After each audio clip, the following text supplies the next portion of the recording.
The story begins long before the world learned to pronounce his name with awe. It begins in the thin mountain air of Ethiopia, where history doesn't sleep quietly in books, but walks, breathes, and whispers through stone churches and ancient crowns. In 1892, in the town of Ejesa Goro, a child was born who did not cry into obscurity. He arrived carrying a name that sounded like a prophecy, Tafari Makonnen. Few could have imagined that this small boy, with alert eyes and a quiet dignity, would one day stand before the most powerful nations on earth and warn them about a danger they refused to see. Tafari was not born into poverty, but neither was he born into the absolute center of power. His father, Ras Makonnen, was a respected nobleman, a brilliant military leader, and a diplomat who had fought alongside Emperor Menelik II during the historic Battle of Adwa, where Ethiopia crushed Italian colonial ambitions and shocked the world. This mattered. It meant Tafari grew up in a household where politics, resistance, and African pride were not abstract ideas but daily conversations. From childhood, he was trained not just to rule, but to think. While other children played without care, Tafari was learning languages, studying diplomacy, and absorbing Ethiopia's ancient traditions alongside modern political ideas. He learned Amharic and Ge'ez, then French and later English. He read widely, listened carefully, and spoke sparingly. Even as a boy, there was something composed about him, something that made elders pause and pay attention when he entered a room. People noticed. Ethiopia noticed. When Ras Makonnen died in 1906, Tafari was still young, but the loss forced him into maturity early. Power in Ethiopia was complex, layered with tradition, royal bloodlines, and shifting alliances. Tafari learned quickly that survival required patience. He watched, he waited, and when opportunities came, he moved with calm precision. By his early 20s, Tafari had begun rising through the ranks of Ethiopian nobility.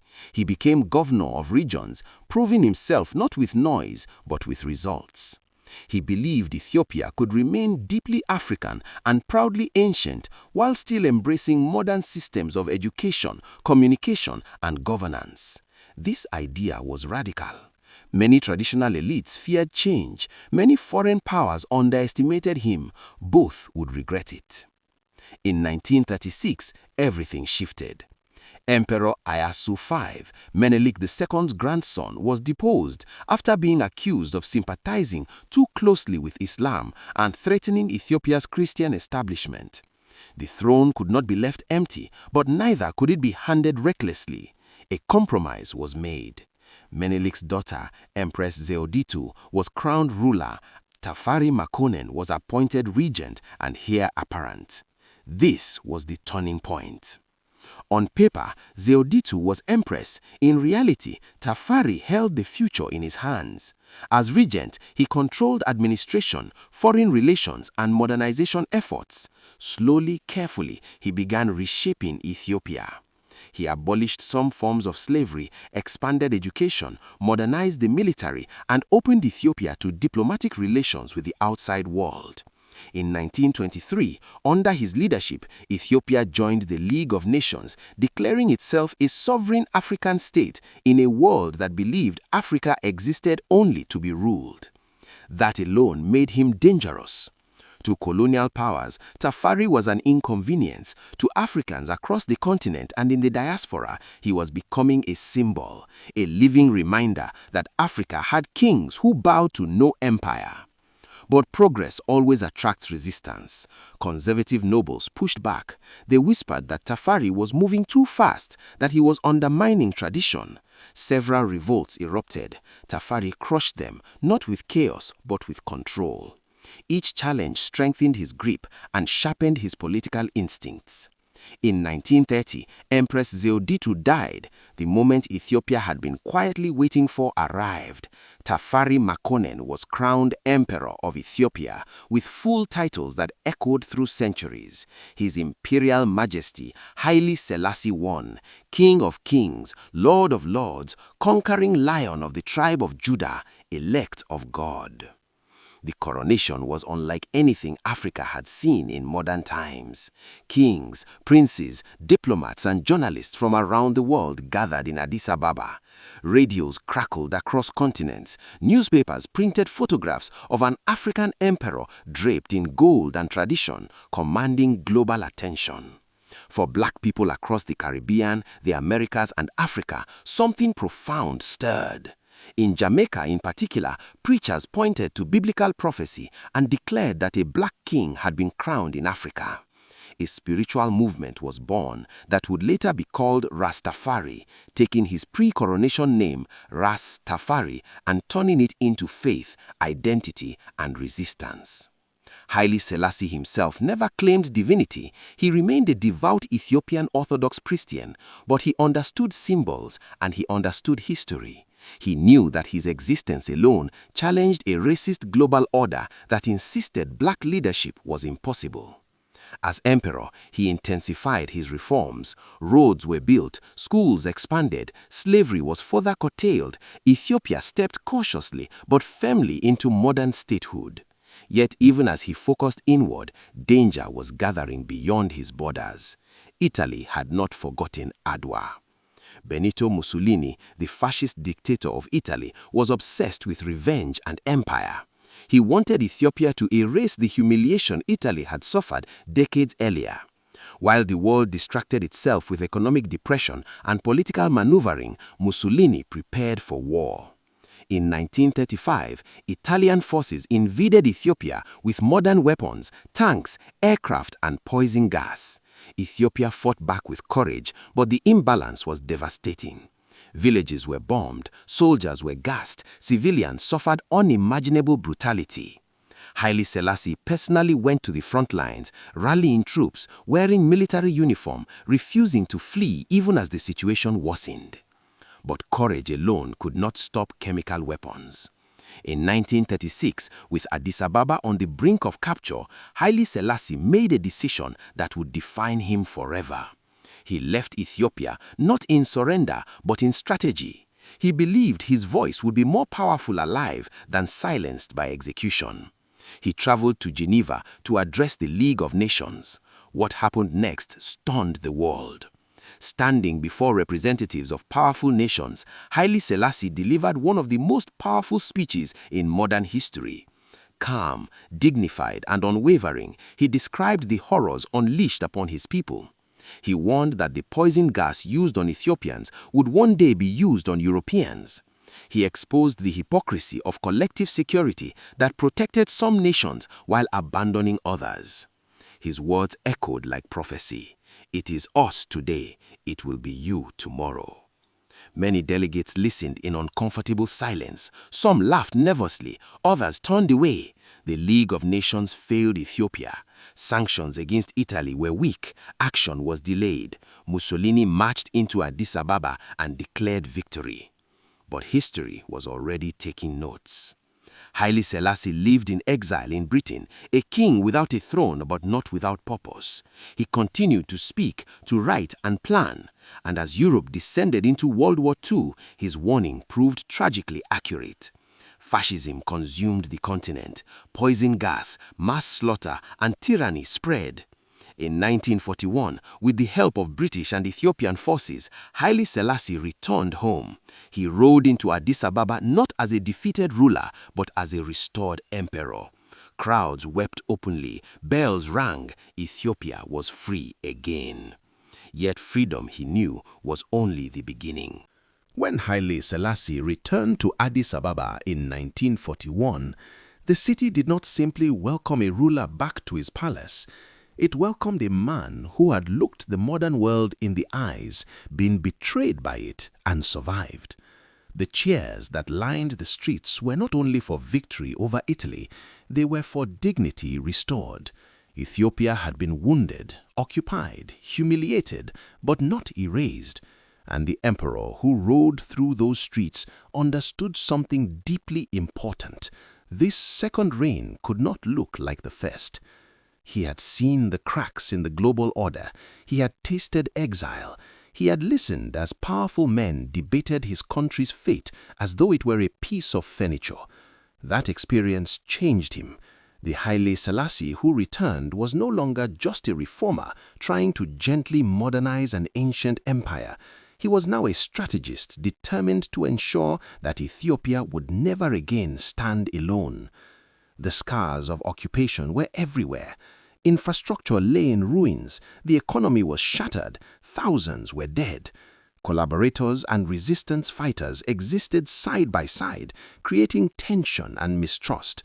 Haile Selassie moved carefully. He preached reconciliation, but ruled firmly. He knew that revenge could tear the country apart faster than any foreign army.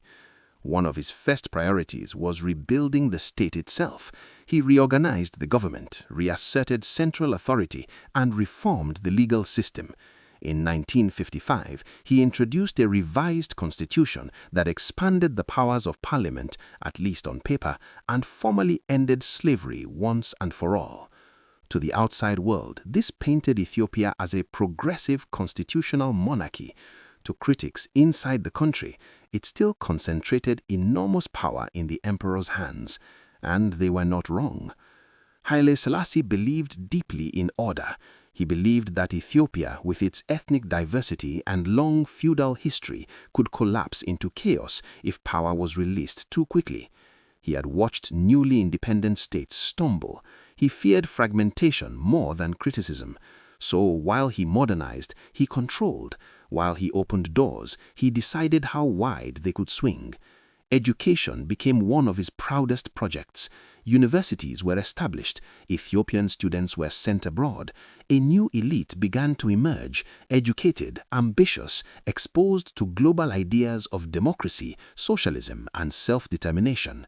Haile Selassie saw education as the engine of progress. What he did not fully grasp was that it would also become the engine of dissent. On the international stage, however, his influence grew immensely. In 1963, leaders from across Africa gathered in Addis Ababa. Many of their countries were newly independent, still shaking off colonial rule. Borders were fragile, economies were weak, hope was high, but fear ran just beneath it. Haile Selassie opened the conference with a speech that would become legendary. Calm, poetic, and commanding, he spoke of unity, warning that a divided Africa would remain vulnerable to exploitation. Out of that meeting was born the Organization of African Unity, the OAU, with its headquarters in Addis Ababa. This was not accidental. Ethiopia, never colonized, now positioned itself as the spiritual and political heart of African independence.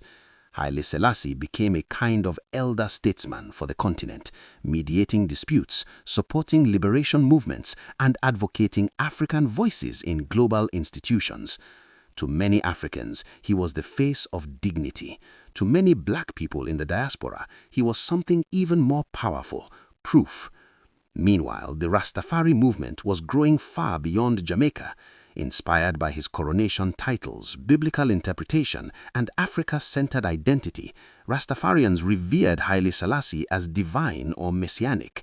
When he visited Jamaica in 1966, the scene was overwhelming. Smoke filled the air, drums thundered, thousands gathered, weeping, chanting his name. Haile Selassie was visibly shaken. He did not reject them harshly, nor did he embrace claims of divinity.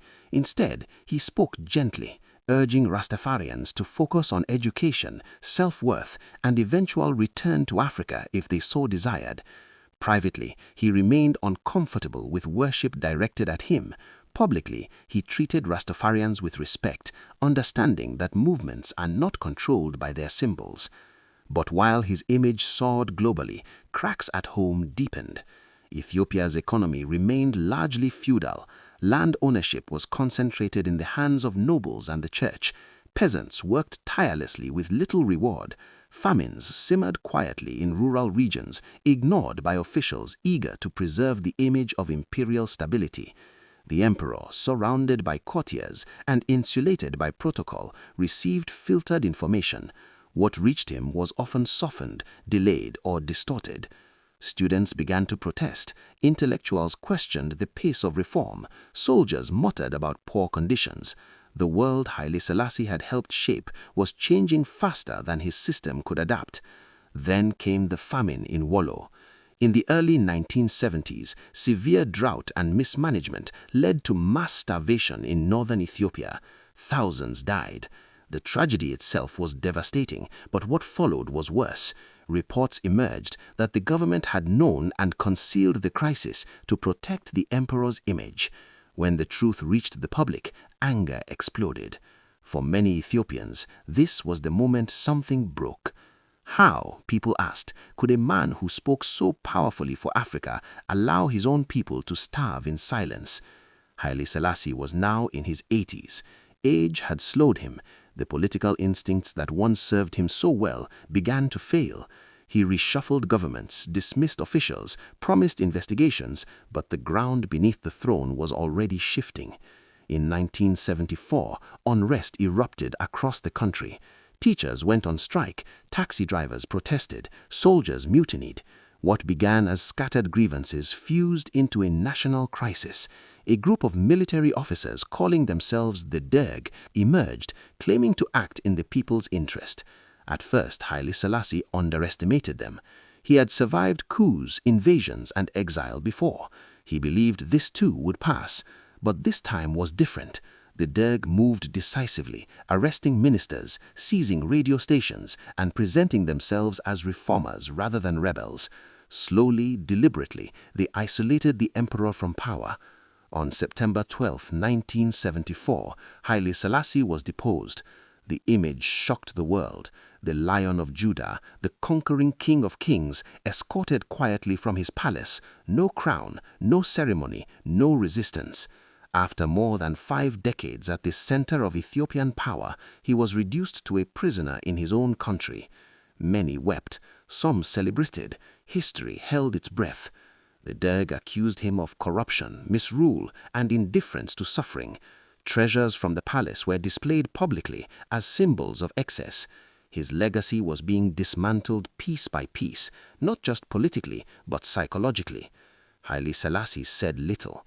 He was placed under house arrest, then moved to a small room within the palace complex. Cut off from the world, surrounded by guards who once bowed, he lived his final months in silence. In August 1975, the government announced that the former emperor had died of natural causes. Few believed it. To this day, many Ethiopians believe he was assassinated. His body was buried secretly beneath a latrine. The indignity was deliberate. The Derg wanted to erase not just the man, but the myth. They failed, because legends are not buried so easily. At this time, Haile Selassie's physical voice has been silenced, but his echo is everywhere, in African unity movements, in global black consciousness, in music, faith, and political thought.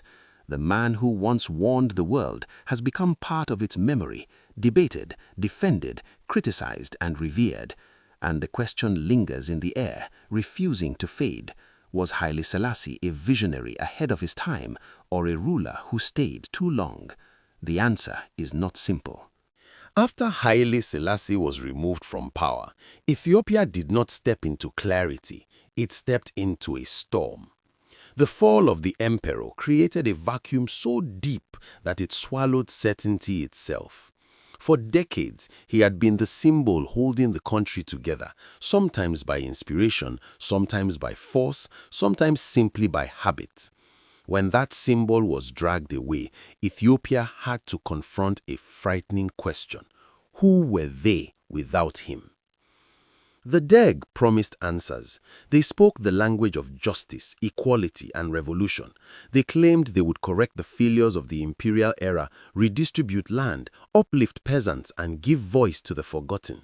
At first, many Ethiopians listened with cautious hope. After all, anger against the old system was real. Hunger had been real. Inequality had been real. Silence from the palace had been real. But revolutions have a habit of eating their promises. Very quickly, the Derg revealed its true nature. Power concentrated in the hands of men with guns and ideology, but little patience for dissent. Political opponents disappeared. Fear became policy. The Red Terror swept across the country, staining the streets with blood. Families whispered at night. Trust evaporated. Ethiopia entered one of the darkest chapters in its long history. And in that darkness, something strange happened. Haile Selassie, the man the Derg tried to erase, began to grow larger in memory. People remembered his speeches, his dignity, his warnings. They remembered a time when Ethiopia stood tall on the world stage, when its passport carried respect, when Addis Ababa hosted Africa's dreams. Even those who had criticized his rule now compared the silence of the grave to the noise of terror. History, it seemed, was beginning to reconsider him. Outside Ethiopia, the reassessment was already underway. In the Caribbean, in the United States, in Europe, and across Africa, Haile Selassie's words continue to circulate. His 1936 speech to the League of Nations became required reading for activists and scholars. Musicians turned his speeches into lyrics. Reggae artists, especially Bob Marley, transformed his warnings into anthems that crossed oceans. Until the philosophy which holds one race superior and another inferior is finally and permanently discredited and abandoned. Those words were Haile Selassie's, spoken decades earlier, yet they sounded as though they were written for the present. For oppressed people around the world, he was no longer just an Ethiopian emperor, he was a voice of resistance carved into time. The Rastafarian movement deepened its devotion. To them, the news of his death was not an ending. Some believed it was false. Others believed it was spiritual, not physical. In Rastafarian theology, Haile Selassie did not die, he transcended. Ethiopia became Zion not just as a place, but as a promise. Ironically, while the Derg tried to destroy his image inside Ethiopia, they could not touch the version of him that lived beyond borders. But history does not belong only to believers or critics. It belongs to complexity. As years passed, scholars began to examine Haile Selassie's reign with sharper tools. They acknowledged his brilliance as a diplomat, his foresight in African unity, his courage against fascism. At the same time, they examined his failures without mercy. His slow land reforms, his centralization of power, his inability or unwillingness to hear the full cries of the countryside. The truth that emerged was uncomfortable but human. Haile Selassie was neither saint nor villain. He was a ruler shaped by his time, trying to guide an ancient empire through a modern storm using tools that were sometimes outdated, sometimes visionary, sometimes dangerously insufficient. And then, decades after his quiet removal, something extraordinary happened. In the year 2000, long after the Derg had fallen and Ethiopia had entered yet another political era, Haile Selassie was given a state funeral. The man once buried in secrecy beneath concrete was brought into the open. His remains were reinterred at the Holy Trinity Cathedral in Addis Ababa. Bells rang again, priests chanted, crowds gathered, the nation stood still. It was not a coronation, it was not forgiveness, it was acknowledgement. Ethiopia was finally ready to confront its past without fear. For many Ethiopians, the funeral reopened old wounds. Some wept for a lost era, others remembered suffering, but almost everyone recognized that Haile Selassie's shadow could not be erased from Ethiopian history. To deny him was to deny a century of the nation's story. Across Africa, his legacy remained woven into the fabric of independence. The African Union, successor to the OAU, still stands in Addis Ababa. Pan-Africanism still echoes with his words. The idea that Africa must speak with its own voice did not die with him, it grew. And yet, the most haunting part of Haile Selassie's story lies not in what he achieved, but in what he foresaw. When he warned the world about fascism, they ignored him. When he warned Africa about division, the continent struggled. When he believed modernization could be controlled from above, reality pushed back. His life became a lesson written in flesh and consequence. Power without listening decays. Tradition without adaptation fractures. Vision without inclusion isolates. Still, very few leaders anywhere in the world have faced what Haile Selassie faced and remained standing as long as he did. He fought colonialism not with rebellion alone, but with legitimacy. He challenged racism not with slogans, but by existing unapologetically as a black emperor on the global stage. He carried Ethiopia through invasion, exile, restoration, and transformation. By the time the 21st century arrived, Haile Selassie had become something rare in history, a man whose life could be used to argue opposing truths. To some, he remains the Lion of Judah, the defender of African dignity, the prophet whose warnings came true. To others, he is a cautionary tale of power held too tightly for too long. Both are correct, because history does not flatten people into one meaning. It allows them to breathe contradictions. Haile Selassie's story does not end with his death. In many ways, it begins again in the imagination, in memory, and in the movements he inspired. By the late 20th century, his life had become a symbol of something far larger than the man himself.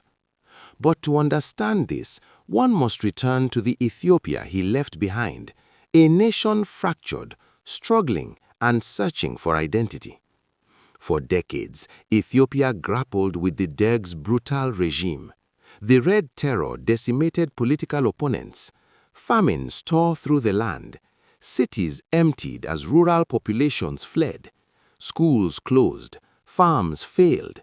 And yet, even amid the chaos, the memory of Haile Selassie persisted, not as a king on a throne, but as a standard of pride, endurance, and resilience. Everywhere, people remembered him differently. In Addis Ababa, older citizens told stories of his calm authority, of the speeches that stirred hope even in dark times. He had a way of making you believe that even the smallest Ethiopian mattered, one woman recounted decades later. Even when we were hungry, even when we were afraid, his voice made the impossible seem real. But memory is not uniform. For those who lived under his strict rule before the Italian invasion, Haile Selassie was sometimes remembered as distant, even aloof, a monarch who moved too slowly, whose reforms did not reach the suffering of the countryside fast enough. The tension between reverence and critique became a defining feature of his legacy. He was both a father to a continent and, in the eyes of some, a ruler out of touch with the pressing demands of his own people. It was outside Ethiopia, however, that Haile Selassie's legend took on almost mythical proportions. The Rastafari movement, which had emerged decades earlier, continued to grow. In the Caribbean, the Americas, and Europe, his name became synonymous with liberation, dignity, and the spiritual promise of Africa. Rastafaris believed in his divinity, not in the Christian sense he professed, but in a more profound spiritual symbolism, that his life and presence embodied hope, resistance, and the idea that Africa could produce leaders who commanded respect globally. Music became a vessel for this reverence. Bob Marley, Peter Tosh, and countless others sang about Haile Selassie, embedding his story in reggae rhythms that crossed oceans. Even those who never saw Ethiopia knew of the emperor, not from history books, but from music, chants, and cultural memory.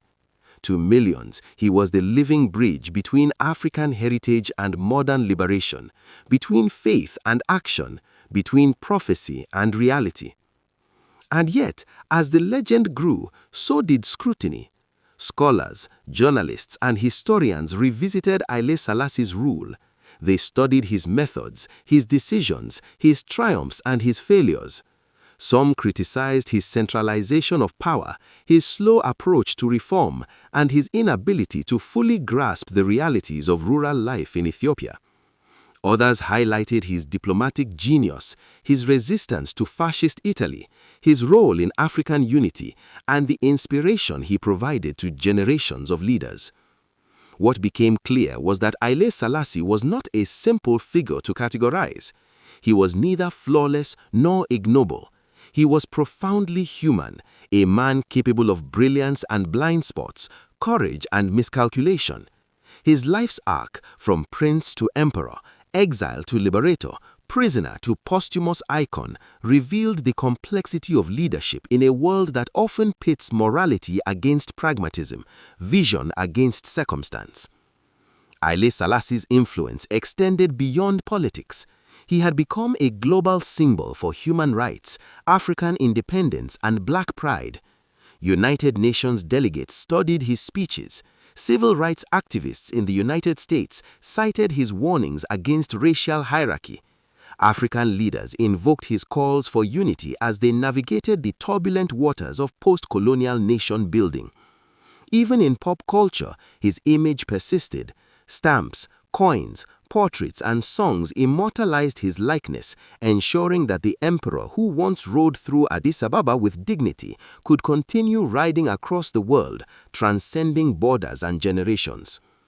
Back in Ethiopia, the eventual fall of the Derg regime in 1991 created an opportunity to re-examine the emperor's legacy. Once again, Ethiopians faced the complex truth of their history. Haile Selassie had been a ruler of immense vision and profound limitations. The new government sought to balance remembrance with accountability, honoring his contributions while acknowledging the hardships endured under his long reign. The 2000 state funeral, when his remains were reinterred in the Holy Trinity Cathedral, symbolized this reconciliation, acknowledging the emperor as a central figure in Ethiopian history while allowing the nation to move forward. Haile Selassie's story continues to live not only in Ethiopia or the Caribbean, but across the globe. His life represents the possibility of resisting oppression with dignity, of asserting national sovereignty in the face of global indifference, and of maintaining moral authority even when it is inconvenient. He reminds the world that leadership is both a privilege and a burden, that one's decisions ripple across decades and continents, and that the power of example can outlast the power of force. And yet, despite all the reverence, the music, and the scholarly debates, Haile Selassie's true legacy is perhaps the most intimate, the way he made individuals feel connected to something larger than themselves. For Ethiopians, he represented a link to a proud history stretching back to the Solomonic dynasty, to the victories at Adwa, to a civilization that had never been fully colonized. For Africans and the diaspora, he embodied a vision of a continent that could stand independently and with dignity. For oppressed people worldwide, he symbolized courage in the face of overwhelming odds. At this point, Haile Selassie's life is no longer simply a biography of an emperor. It is a meditation on the intersections of power, morality, and identity. His story asks timeless questions. How do leaders balance progress with tradition? How do nations survive when faced with betrayal and violence? How can one individual embody the hopes of millions without becoming lost in the weight of expectation? The answers are neither simple nor final, but in the echoes of his speeches, the rhythms of music that bear his name, and in the hearts of those who continue to look to Africa with hope, Haile Selassie's life remains a beacon.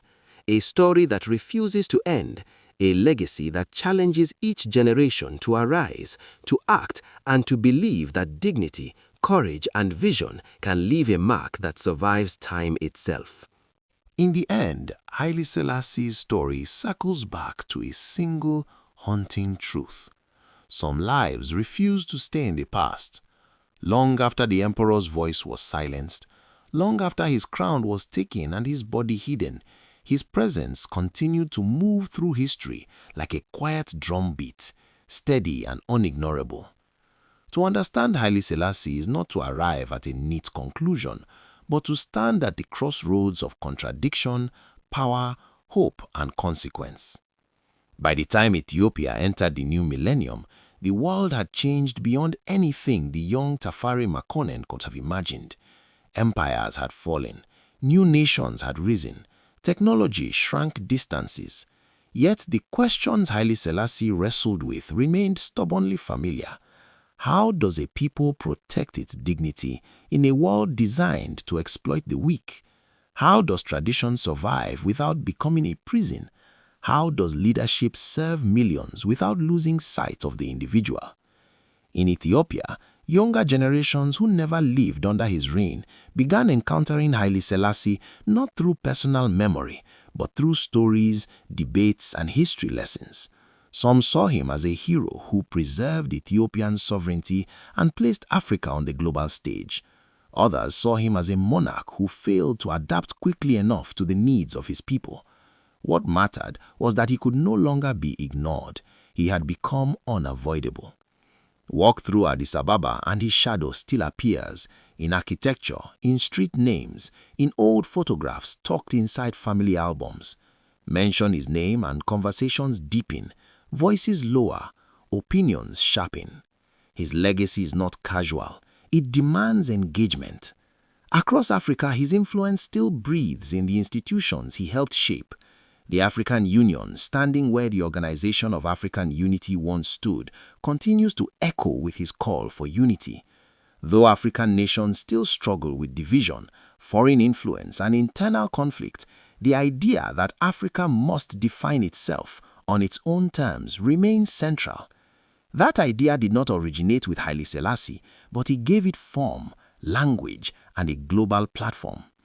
In the wider black diaspora, his impact may be even more profound. Haile Selassie represented a living contradiction to centuries of imposed inferiority. He was educated, articulate, globally respected, and unapologetically African. For descendants of enslaved people, his existence alone was a form of resistance. He made Africa visible not as a wound, but as a source of pride. This is why his words continue to be quoted, why his image appears on murals, album covers, and banners at protests, why his speeches feel eerily current. He did not speak in the language of rage, but in the language of warning and principle. He believed injustice, if ignored, would spread. History proved him right again and again. Yet to elevate Haile Selassie without confronting his flaws would be dishonest. His reluctance to decentralize power, his delayed response to internal suffering, and his dependence on feudal system that no longer served the majority contributed to his downfall. Leadership, his life teaches, is not measured only by survival or symbolism, but by responsiveness. The same authority that protected Ethiopia from colonial domination also insulated him from the cries of his people. And still, even this failure holds a lesson. Haile Selassie's fall did not erase his achievements, just as his achievements did not excuse his mistakes. Instead, his life stands as a full human story, one that resists propaganda from both sides. He was not a god despite the faith that surrounds him. He was not a tyrant despite the accusations leveled against him. He was a man navigating extraordinary pressure, ruling during a century that demanded more from leaders than tradition alone could provide. Perhaps this is why his story endures, because it mirrors our own struggles as societies and individuals. We want heroes without cracks, leaders without contradictions, victories without cost. Haile Selassie offers none of these illusions. He offers truth shaped by time. In his most famous warning, he told the world that injustice anywhere would eventually threaten justice everywhere. He was speaking about poison gas, fascism, and imperial betrayal, but the warning stretches far beyond his moment. It speaks to inequality, to silence, to the danger of looking away when others suffer. Today, as the world wrestles with new forms of domination, economic imbalance, cultural erasure, and political instability, Haile Selassie's life feels less like history and more like a mirror. His victories remind us what courage can accomplish. His failures remind us what happens when power listens too slowly. And maybe that is the final gift of his story. Not a crown, not a throne, not even a legend, but a challenge. A challenge to leaders to govern with humility. A challenge to nations to protect their people before their image. A challenge to the oppressed to remember their worth. A challenge to the world to listen before it is too late. Haile Selassie once stood alone before powerful nations and spoke truth they did not want to hear. He paid a price for that courage, yet his voice survived louder than the laughter that once mocked him. As this story closes, the Lion of Judah no longer roars from a throne or a battlefield. It roars from memory, from music, from movement, from the quiet realization that dignity once asserted can never be fully taken away. And so the story of Haile Selassie does not truly end here. It waits in every struggle for justice, in every call for unity, and in every generation bold enough to believe that Africa and humanity itself deserves better. Before the world knew his name, before crowds chanted it like a spell, before history carved it into stone, there was a boy born into silence, humility, and expectation. A boy born in a small coastal village called Nkroful in the western region of what was then known as the Gold Coast. The year was 1909, and no one watching the ocean that morning could have guessed that this child would one day shake empires, frighten colonial powers, and ignite a fire that would spread across an entire continent. His name was Francis Inwia Kofi Ngoloma. He was born on a Saturday, and among his people, that mattered. Saturdays carried meaning, they shaped identity, and from that simple detail came the name Kofi, a name that would later echo across Africa and beyond. His father was a goldsmith, respected but not wealthy. His mother was a trader, strong-willed, disciplined, and deeply rooted in tradition. From her, he learned endurance. From his environment, he learned patience. From the colonial reality surrounding him, he learned injustice long before he could explain it. The Gold Coast at the time was a land of contradiction. Rich soil, rich minerals, rich culture, but poor freedom. British flags flew high, laws were written in distant rooms by people who had never tilled the land or spoken the language, and opportunity followed skin color and loyalty, not talent or intelligence. Young Francis absorbed this reality quietly. He watched chiefs bow to colonial officers. He watched Africans serve in offices they would never lead. He watched brilliance ignored, ambition contained, and dignity rationed. And something in him refused to accept that this was how life was meant to be. He began his education at a Roman Catholic elementary school in Half Assini. He was small, quiet, and observant, but teachers noticed something unusual. His mind worked faster than most. He devoured books the way others chased games. Learning did not feel like punishment to him, it felt like escape. Education became his first rebellion.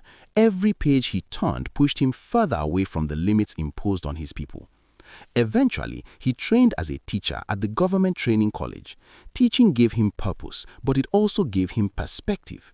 Standing in front of classrooms filled with young African minds, he realized something unsettling. The system was not designed to produce leaders, it was designed to produce obedient workers. The curriculum praised Britain, softened colonial cruelty, and reduced African history to footnotes.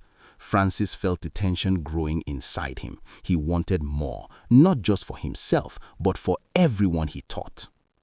Around this time, he encountered ideas that would reshape him forever. Marcus Garvey, W.E.B. Du Bois, Pan-Africanism, Black pride, self-determination. These were not just theories, they were weapons of the mind. He began to imagine an Africa that governed itself, spoke for itself, and stood shoulder to shoulder with the world instead of kneeling before it. In 1935, with little money but unbreakable determination, he boarded a ship bound for the United States. That journey alone could have broken him. He arrived in America with almost nothing, no wealthy sponsors, no powerful connections, just a burning belief that education was the key to liberation. He enrolled at Lincoln University in Pennsylvania, a historically black institution that had already produced giants of African American thought. But survival was not easy. He worked odd jobs, cleaning, dishwashing, waiting tables, sometimes studying by candlelight, sometimes skipping meals to pay tuition. Yet, this struggle sharpened him. America exposed him to both inspiration and contradiction. He saw black excellence and black oppression existing side by side. He attended church sermons that felt like political rallies. He joined debates that stretched late into the night. He read philosophy, sociology, economics, theology, Marcus Marx, Lenin, Plato. He absorbed them all, but he did not become a copy of anyone. Instead, he blended ideas, filtering them through African realities. During these years, he transformed. Francis Nwia Kofi Ngoloma became Kwame Nkrumah. The name change was not cosmetic, it was symbolic. Kwame, another Saturday name. Nkrumah, a name tied to Akan heritage. This was his declaration. He was no longer just a colonial subject seeking education. He was an African preparing for battle, intellectual battle, political battle, historical battle. At Lincoln University, he became a student leader, organizing African students and building networks that crossed national borders. He spoke with fire and clarity. When he talked about Africa, people listened. When he spoke about freedom, his voice carried conviction. He wasn't loud, but he was relentless, and that made him dangerous. He went on to study at the University of Pennsylvania, earning degrees while deepening his political consciousness. By now, his mission was clear. Education was no longer the destination, it was preparation. He was not studying to fit into the system, he was studying to destroy and rebuild it. During World War II, the world talked about freedom while denying it to millions. Nkrumah noticed the hypocrisy. Colonial powers preached democracy while ruling colonies through force. He began writing, organizing, and speaking more aggressively. His words became sharper. His tone became urgent. He argued that Africans should not wait patiently for independence, they should demand it. And then came the call home. In 1947, Nkrumah was invited back to the Gold Coast to serve as General Secretary of the United Gold Coast Convention, a political organization pushing for self-government. He accepted immediately. This was the moment he had been preparing for. After 12 long years abroad, he returned not as a teacher, not as a student, but as a revolutionary thinker. The Gold Coast he returned to was restless. Ex-servicemen who had fought in World War II came back angry and unemployed. Cocoa farmers were exploited. Urban workers were frustrated. The air was thick with tension, and the people were ready, but they needed direction. They needed someone who could turn anger into action. Nkrumah became that someone. He traveled endlessly, speaking in towns and villages, connecting politics to daily suffering. He did not speak like the elite, he spoke like the people. Simple language, clear demands, bold promises, self-government now, not tomorrow, not gradually, now. This scared the colonial authorities and even some African elites. When riots broke out in 1948 after police shot protesting ex-servicemen, the British responded with arrests. Nkrumah and other leaders were detained without trial. They thought prison would silence him. They were wrong. Prison turned him into a symbol. Behind bars, his popularity exploded. People whispered his name in markets, youth groups painted it on walls, workers sang songs about him. When he was released, he did not slow down. He broke away from the cautious leadership of the UGCC and formed his own party, the Convention People's Party. Its slogan was simple, dangerous, electrifying, self-government now. No compromise, no apology. By this time, Nkrumah is no longer just a man, he is a movement, a threat, a promise. The colonial government is watching him closely, the elites are nervous, the masses are awake, and the Gold Coast is standing at the edge of a transformation that will shock the world. And this is only the beginning. The British thought they had done enough. They had locked him away. They had isolated him from the streets, from the crowds, from the microphones and the rallies.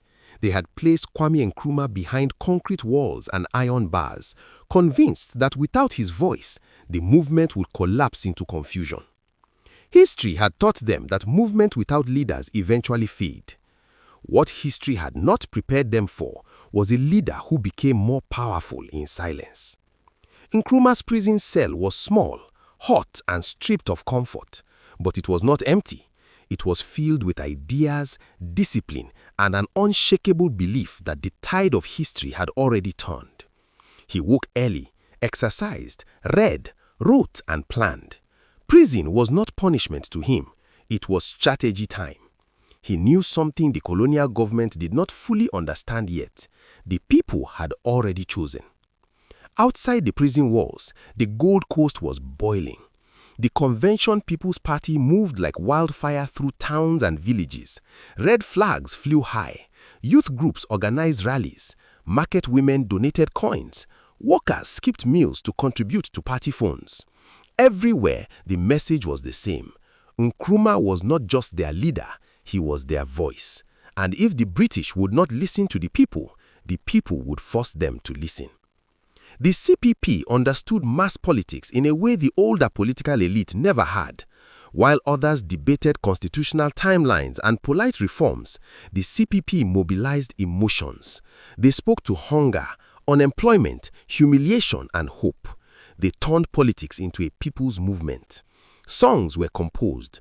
Drums carried messages faster than newspapers. Nkrumah's face became a symbol, his name a chant. Self-government now. The British administration began to feel the pressure. They could rule with force, but force had limits. The Gold Coast was becoming ungovernable. Strikes spread. Protests multiplied. International eyes were watching. Britain, weakened by World War II, could not afford endless unrest in one of its most valuable colonies. So they made a decision that would change everything. They announced elections. It was meant to be controlled, carefully managed, a step-by-step experiment in limited African participation. But there was one problem. Nkrumah was still in prison. The CPP did not hesitate. They nominated him anyway. From behind bars, Nkrumah became the central figure of the campaign. His absence only amplified his presence. Every vote for the CPP became a protest vote. Every ballot cast for Nkrumah became a message to the empire. You cannot jail an idea. When the results were announced, they shocked the colonial establishment. The CPP had won decisively. Nkrumah, still a prisoner, had won his seat by a landslide. The message was undeniable. The people had spoken, loudly and clearly. The British had no choice. They released him. When Nkrumah walked out of prison, the air itself seemed charged. Crowds surged forward. Songs erupted. Drums thundered. People wept openly. This was not just the release of a man, it was the release of a future that had been held back for too long. Soon after, Nkrumah was appointed leader of government business, effectively making him the head of a self-governing administration under British oversight. It was a historic moment. For the first time, an African nationalist who had openly challenged colonial authority was now sitting at the center of power. But power, Nkrumah knew, was not the prize. Freedom was. He moved fast, almost too fast for those around him. He believed momentum was sacred. Lose it and the movement could fracture. His government focused on education, infrastructure, and political mobilization. New schools were planned, roads and hospitals were discussed. Most importantly, the people were made to feel involved. This was their government, not a distant authority issuing commands. Still, the British remained cautious. They tightened oversight. They delayed constitutional reforms. They tested Nkrumah's patience, hoping he would compromise or slow down. He refused. Tensions grew between Nkrumah and the colonial administration. They worried about his radicalism, his Pan-African ideas, his insistence that independence was not negotiable. Some African elites began to distance themselves from him, accusing him of moving too fast, of stirring the masses too aggressively. But Nkrumah had already made his choice. He would rather move too fast with the people than too slow with the approval of the powerful. By 1954, the CPP had tightened its grip on political power through another decisive election victory. Nkrumah became prime minister. The balance of power had shifted irreversibly. The British could delay independence, but they could not stop it. And then came the defining moment, the night of March 5th, 1957. The Gold Coast held its breath. Crowds gathered in Accra, packed shoulder to shoulder under the open sky. Some had traveled for days. Some had never seen electricity before, yet there they were, standing under bright lights waiting for midnight. Flags were everywhere. Music floated through the air. The energy was electric, nervous, hopeful, unstoppable. As the clock approached 12, Nkrumah stepped forward. When midnight struck, the Union Jack came down, and in its place rose a new flag, red, gold, and green, with a black star at its center. The Gold Coast was gone. Ghana was born. Nkrumah's voice rang out into the night, steady but filled with emotion. He spoke not only to Ghana, but to Africa and the world. At long last, the battle has ended, and thus, Ghana, your beloved country, is free forever. The crowd erupted. But Nkrumah did not stop there. He issued a declaration that would echo across the continent. Ghana's independence, he said, was meaningless unless it was linked to the total liberation of Africa. That single sentence transformed Ghana's independence from a national event into a continental mission. Nkrumah was no longer just Ghana's prime minister. He had become Africa's loudest voice. World leaders took notice. Anti-colonial movements listened closely. Young Africans across the continent saw in Ghana a mirror of what was possible. If it could happen there, it could happen anywhere. But independence brought new challenges and new enemies. Economic pressures mounted. Tribal divisions threatened unity. Foreign powers watched cautiously, suspicious of Nkrumah's socialist leanings and Pan-African ambitions. Inside Ghana, opposition groups began to organize, accusing him of authoritarian tendencies and reckless spending. Nkrumah stood at the center of a storm. He believed history had chosen him for a purpose greater than comfort. He believed Ghana must become a beacon, proof that Africans could govern themselves successfully, confidently, and boldly. But belief alone would not be enough. At this time, Nkrumah stands triumphant but surrounded by danger, internal resistance, international suspicion, and the heavy burden of expectations. Independence has been won, but the real battle has only begun. Independence had been won, but Kwame Nkrumah understood something most people did not. Freedom could be lost just as easily as it was gained. Flags and anthems meant nothing if the old structures remained intact. Colonialism, he believed, did not always wear uniforms. It hid inside economies, institutions, and habits of thinking. And if Ghana was to survive as a truly independent nation, it had to be transformed from the inside out. So Nkrumah went to work with urgency that bordered on obsession. His vision for Ghana was vast. He did not want a country that merely exported raw materials and imported finished dreams. He wanted industry, science, education, and pride. He wanted Ghana to stand as proof that Africans could modernize on their own terms without permission or supervision. Schools multiplied, universities expanded, scholarships sent young Ghanaians abroad to study engineering, medicine, and economics. Roads stretched into rural areas that had long been forgotten. Hospitals rose where none had existed before. The Volta River Project, his most ambitious undertaking, promised hydroelectric power that would fuel industrial growth and electrify the nation's future. To his supporters, Nkrumah was building a miracle. To his critics, he was spending recklessly and moving too fast. But Nkrumah had no patience for caution when history was calling. He believed time itself was an enemy. Every delay gave foreign interests space to interfere. Every compromise risked weakening the revolutionary spirit that had carried Ghana to independence. And so he centralized power, arguing that unity was essential in a fragile new nation surrounded by hostile forces. The opposition disagreed. Political rivals accused him of silencing dissent, of using preventive detention laws to imprison critics without trial. Newspapers were shut down, political meetings were restricted. The press, once vibrant, became cautious. The atmosphere shifted. The same man who had once mobilized the masses was now accused of fearing them. Nkrumah listened, but he did not retreat. He believed Ghana was under siege, and in many ways it was. The Cold War had reached Africa. The United States and the Soviet Union watched Nkrumah closely, each suspicious of his intentions. His socialist policies, state-owned enterprises, and rhetoric of African unity made Western powers nervous.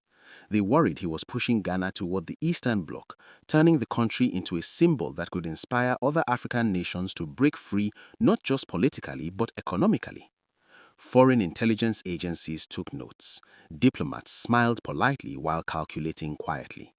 Meanwhile, Nkrumah's Pan-African dream grew louder. He argued that African nations, divided and weak, would always be vulnerable to manipulation. Borders drawn by colonial powers meant nothing to him. He spoke of a United States of Africa, a single political and economic entity capable of defending its resources and shaping its destiny. Ghana, he believed, was just the beginning.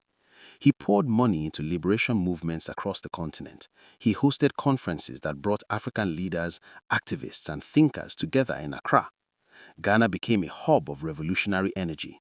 Figures like Patrice Lumumba, Julius Nyerere, and other freedom fighters found support, inspiration, and sometimes refuge under Nkrumah's watch. To young Africans, he was a hero. To Western governments, he was a problem. And to some Ghanaians, he was becoming distant, more focused on Africa than on the daily struggles at home. Economic realities began to bite. Ghana's economy was heavily dependent on cocoa exports, and fluctuations in global prices hit hard. Ambitious development projects drained resources. Debt increased. Inflation crept upward. Ordinary people began to feel the strain. The promises of independence were real, but so were the sacrifices. Still, Nkrumah pressed on. In 1960, Ghana became a republic, and Nkrumah was elected president with overwhelming support. His power was now unquestioned. The constitution was rewritten. The presidency became strong, very strong. Nkrumah argued that leadership needed authority to defend the revolution. Critics warned that authority was turning into something else. Then came the assassination attempts. Bombs exploded near him. Shots were fired at his convoys. Trusted allies turned out to be enemies. Each attempt hardened him. Each betrayal reinforced his belief that Ghana was crawling with saboteurs determined to reverse independence. Trust became rare. Fear became policy. In 1964, Ghana officially became a one-party state. Nkrumah was declared president for life. To some, this was the final betrayal of the democratic ideals he once championed. To Nkrumah, it was survival. He believed chaos would invite foreign domination. He believed dissent, if unchecked, could fracture the nation. And he believed history would judge him kindly once Africa was free and united. But history has no mercy for intentions, it only records consequences. As Nkrumah tightened his grip, the distance between him and the people widened. Advisors filtered information. Praise replaced honesty. The revolutionary fire that once burned in the streets now flickered behind closed doors. And yet, even as criticism mounted, Nkrumah's influence on the continent reached new heights. He helped form the Organization of African Unity, pushing relentlessly for collective action against colonialism and apartheid. He warned African leaders that independence without unity was an illusion. Some listened, many did not. National interests clashed with continental ideals. Compromises diluted the boldness of his vision. Still, Nkrumah did not abandon the dream. He wrote extensively, publishing works that outlined his philosophy. Neocolonialism, he argued, was the final stage of imperialism. Political independence without economic control was a trap. Africa, he warned, would remain exploited unless it confronted this reality head-on. These ideas made him admired and isolated. By the mid-1960s, Ghana was tense. The economy struggled. Public dissatisfaction simmered quietly. The security apparatus grew heavier. The president grew more guarded. The man who once walked freely among crowds now moved behind layers of protection. The revolution was no longer joyful. It was defensive. By the mid-1960s, Kwame Nkrumah was rarely at ease. Power had surrounded him, but peace had abandoned him. Every motorcade felt like a potential ambush. Every smiling official could be hiding a knife behind polite words. The joy that once filled Ghana's independence celebrations had been replaced by suspicion and fatigue. The revolution had grown old and tired. Still, Nkrumah refused to slow down. He believed Ghana's struggles were temporary pains in a much larger war. Africa, he insisted, was still under attack, not with guns and soldiers, but with loans, trade agreements, and carefully engineered instability. He warned that imperialism had simply changed clothes, and he spoke with the conviction of a man who felt history pressing hard against his back. In early 1966, Nkrumah made a decision that would seal his fate. He left Ghana. His destination was Hanoi, Vietnam, where he planned to help mediate peace during the escalating Vietnam War. It was classic Nkrumah. thinking globally, acting boldly, positioning himself as a statesman of the world rather than just a national leader. He believed his international influence could help end a war and strengthen Ghana's diplomatic standing. What he did not know was that while he was flying halfway across the world, forces at home were already in motion. On February 24, 1966, while Nkrumah was still abroad, the unthinkable happened. The military struck. Radio stations crackled to life with announcements declaring that the government had been overthrown. Soldiers occupied strategic locations. The flag still flew, but the power behind it had shifted overnight. The coup leaders accused Nkrumah of corruption, authoritarianism, and economic mismanagement. They promised a return to democracy and stability. Many Ghanaians woke up confused. Some were shocked, some were relieved, and some were quietly afraid. Years of economic hardship, fear of surveillance, and political repression had softened public resistance. The mass uprising Nkrumah might have expected never came. The streets did not erupt in his defense. The silence was louder than any protest. From thousands of miles away, Nkrumah received the news. It hit like a physical blow. In one moment, he had gone from president for life to a man without a country. His government dissolved, his party banned, his image removed from public spaces, statues torn down, books banned. The dream he had built with relentless devotion collapsed without him even present to defend it. He was advised not to return. It was too dangerous. The man who once commanded the loyalty of millions was now a target. Homeless, politically speaking, Nkrumah sought refuge with one of his closest allies, President Ahmed Sékou Touré of Guinea. Touré welcomed him with honor, declaring him co-president of Guinea in solidarity. It was a powerful gesture, but symbolic. Real power was gone. Exile changed Nkrumah. The fire did not go out, but it burned differently now. Away from the machinery of the state, he returned fully to writing, reflection, and warning. He analyzed the coup not as a personal failure, but as proof of his long-held belief that neo-colonial forces would never allow true African independence to succeed unchallenged. He accused foreign intelligence agencies of orchestrating his downfall.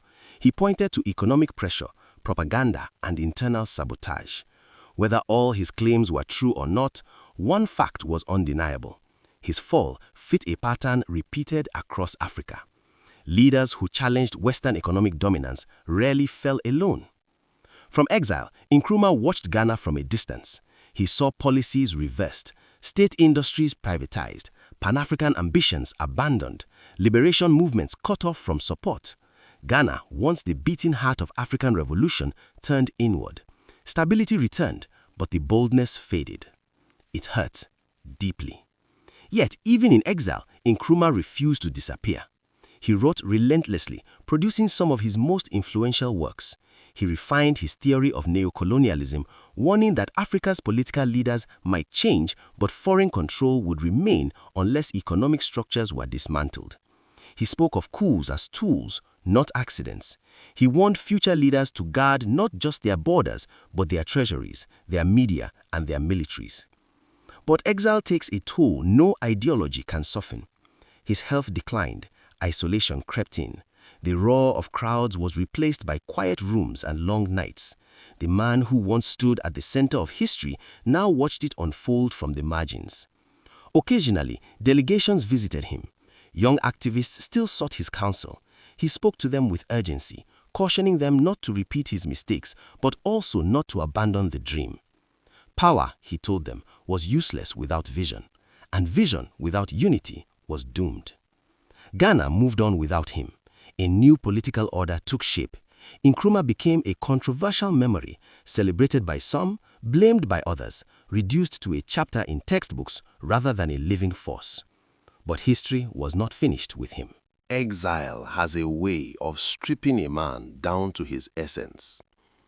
For Kwame Nkrumah, it removed the crowds, the convoys, the titles, and the ceremonies, leaving behind only the mind that had once dared to imagine a free Africa. In Guinea, far from the land he loved and led, time slowed. Days blended into one another. The rhythm of power was replaced by the rhythm of thought. His body weakened, but his ideas refused to rest. He wrote as if racing against time. Each book, each essay, each letter felt urgent, like a message in a bottle thrown into the future. He warned Africa again and again that political independence without economic control was an illusion. He argued that the coups sweeping the continent were not random failures of leadership, but symptoms of a deeper disease, external influence exploiting internal weakness. Some called him bitter. Others called him prophetic. Nkrumah did not care much for labels anymore. What mattered was that the warning survived even if he did not. By the early 1970s, his health had deteriorated significantly. Years of stress, isolation, and relentless mental labor took their toll. In 1971, he traveled to Bucharest, Romania for medical treatment. It was there, far from Ghana, far from Guinea, far from Africa itself, that the final chapter quietly approached. On April 27, 1972, Kwame Nkrumah died. He was 62 years old. There were no state convoys, no roaring crowds, no midnight declarations. The man who once stood at the center of Africa's awakening passed away in relative silence. News traveled slowly. Reactions were mixed. Mourning in some quarters, indifference in others, unresolved arguments everywhere. But death has a way of reopening conversations power tried to close. In Ghana, time softened memory. The anger faded, the fear faded. What remained was perspective.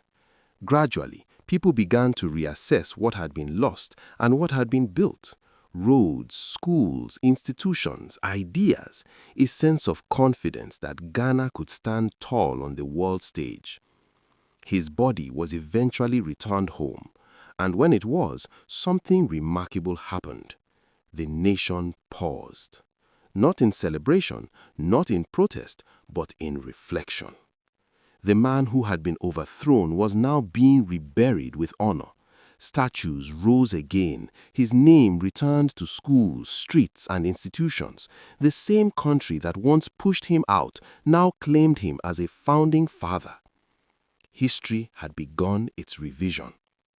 Across Africa, Nkrumah's legacy grew stronger with time. Leaders quoted him, activists studied him, scholars debated him. His warnings about neocolonialism felt less theoretical and more painfully real as economic dependency persisted, debt mounted, and foreign interests continued to shape African policies. The African Union, descendant of the Organization of African Unity, stood as a partial realization of his dream. Not perfect, not unified in the way he imagined, but undeniably influenced by his insistence that Africa's destiny was collective, not individual. And the black star he placed at the center of Ghana's flag? It traveled. It became a symbol of African pride, resistance, and aspiration. It appeared in movements, flags, and minds far beyond Ghana's borders, a quiet testament to a man who believed symbols could move nations. Kwame Nkrumah remains a contradiction, and that is what makes him unforgettable. He was a liberator who became authoritarian, a democrat who centralized power, a visionary who underestimated human weakness, his own and others. He lifted Ghana onto the world stage, then lost control of the ground beneath his feet. But history does not remember perfection. It remembers impact. Without Nkrumah, Ghana's independence might have been delayed, diluted, or derailed. Without Nkrumah, Pan-Africanism might have remained a theory rather than a movement with physical form. Without Nkrumah, Africa's political imagination might have been smaller, safer, and far less dangerous to those who benefited from its silence. He dared to dream loudly, and loud dreams attract enemies. Today, when people argue about Kwame Nkrumah, they are really arguing about something larger. Whether Africa should move cautiously within global systems or boldly reshape them. Whether leaders should seek approval or carve their own path. Whether unity is worth sacrifice. Nkrumah answered those questions with his life and paid the price. As this story ends, the final image is not of a fallen president or a controversial ruler, but of a man standing at midnight, watching a foreign flag come down and an African one rise. A man who believed that moment belonged not just to Ghana, but to every African who had ever been told to wait. Kwame Nkrumah did not wait, and because of that, neither did history. Imagine a little girl standing barefoot on a cold stone floor, the smell of damp walls and coal smoke clinging to her clothes. Outside, the wind howls through the narrow streets of an industrial Scottish town, carrying with it the sound of factory whistles and the cries of hungry children. This girl does not know it yet, but one day her name will be spoken in villages thousands of miles away, under blazing African suns, in places where the forest breathes and the river listens. Her name is Mary Slessor, and this is where her story begins. Not in glory, not in adventure, but in hardship, struggle, and an ordinary life that would one day become extraordinary. Mary Slessor was born in 1848 in Aberdeen, Scotland, into a family that had very little except faith and grit. Her father was a shoemaker who struggled with alcoholism, and her mother was a strong, determined woman who carried the weight of the household on her shoulders. When Mary was still young, the family moved to Dundee, a city dominated by textile mills that swallowed men, women, and children alike. Dundee was loud, dirty, and unforgiving. The air was thick with smoke, and the streets were crowded with workers who labored from dawn till nightfall just to survive. Mary began working in the mills at a very young age.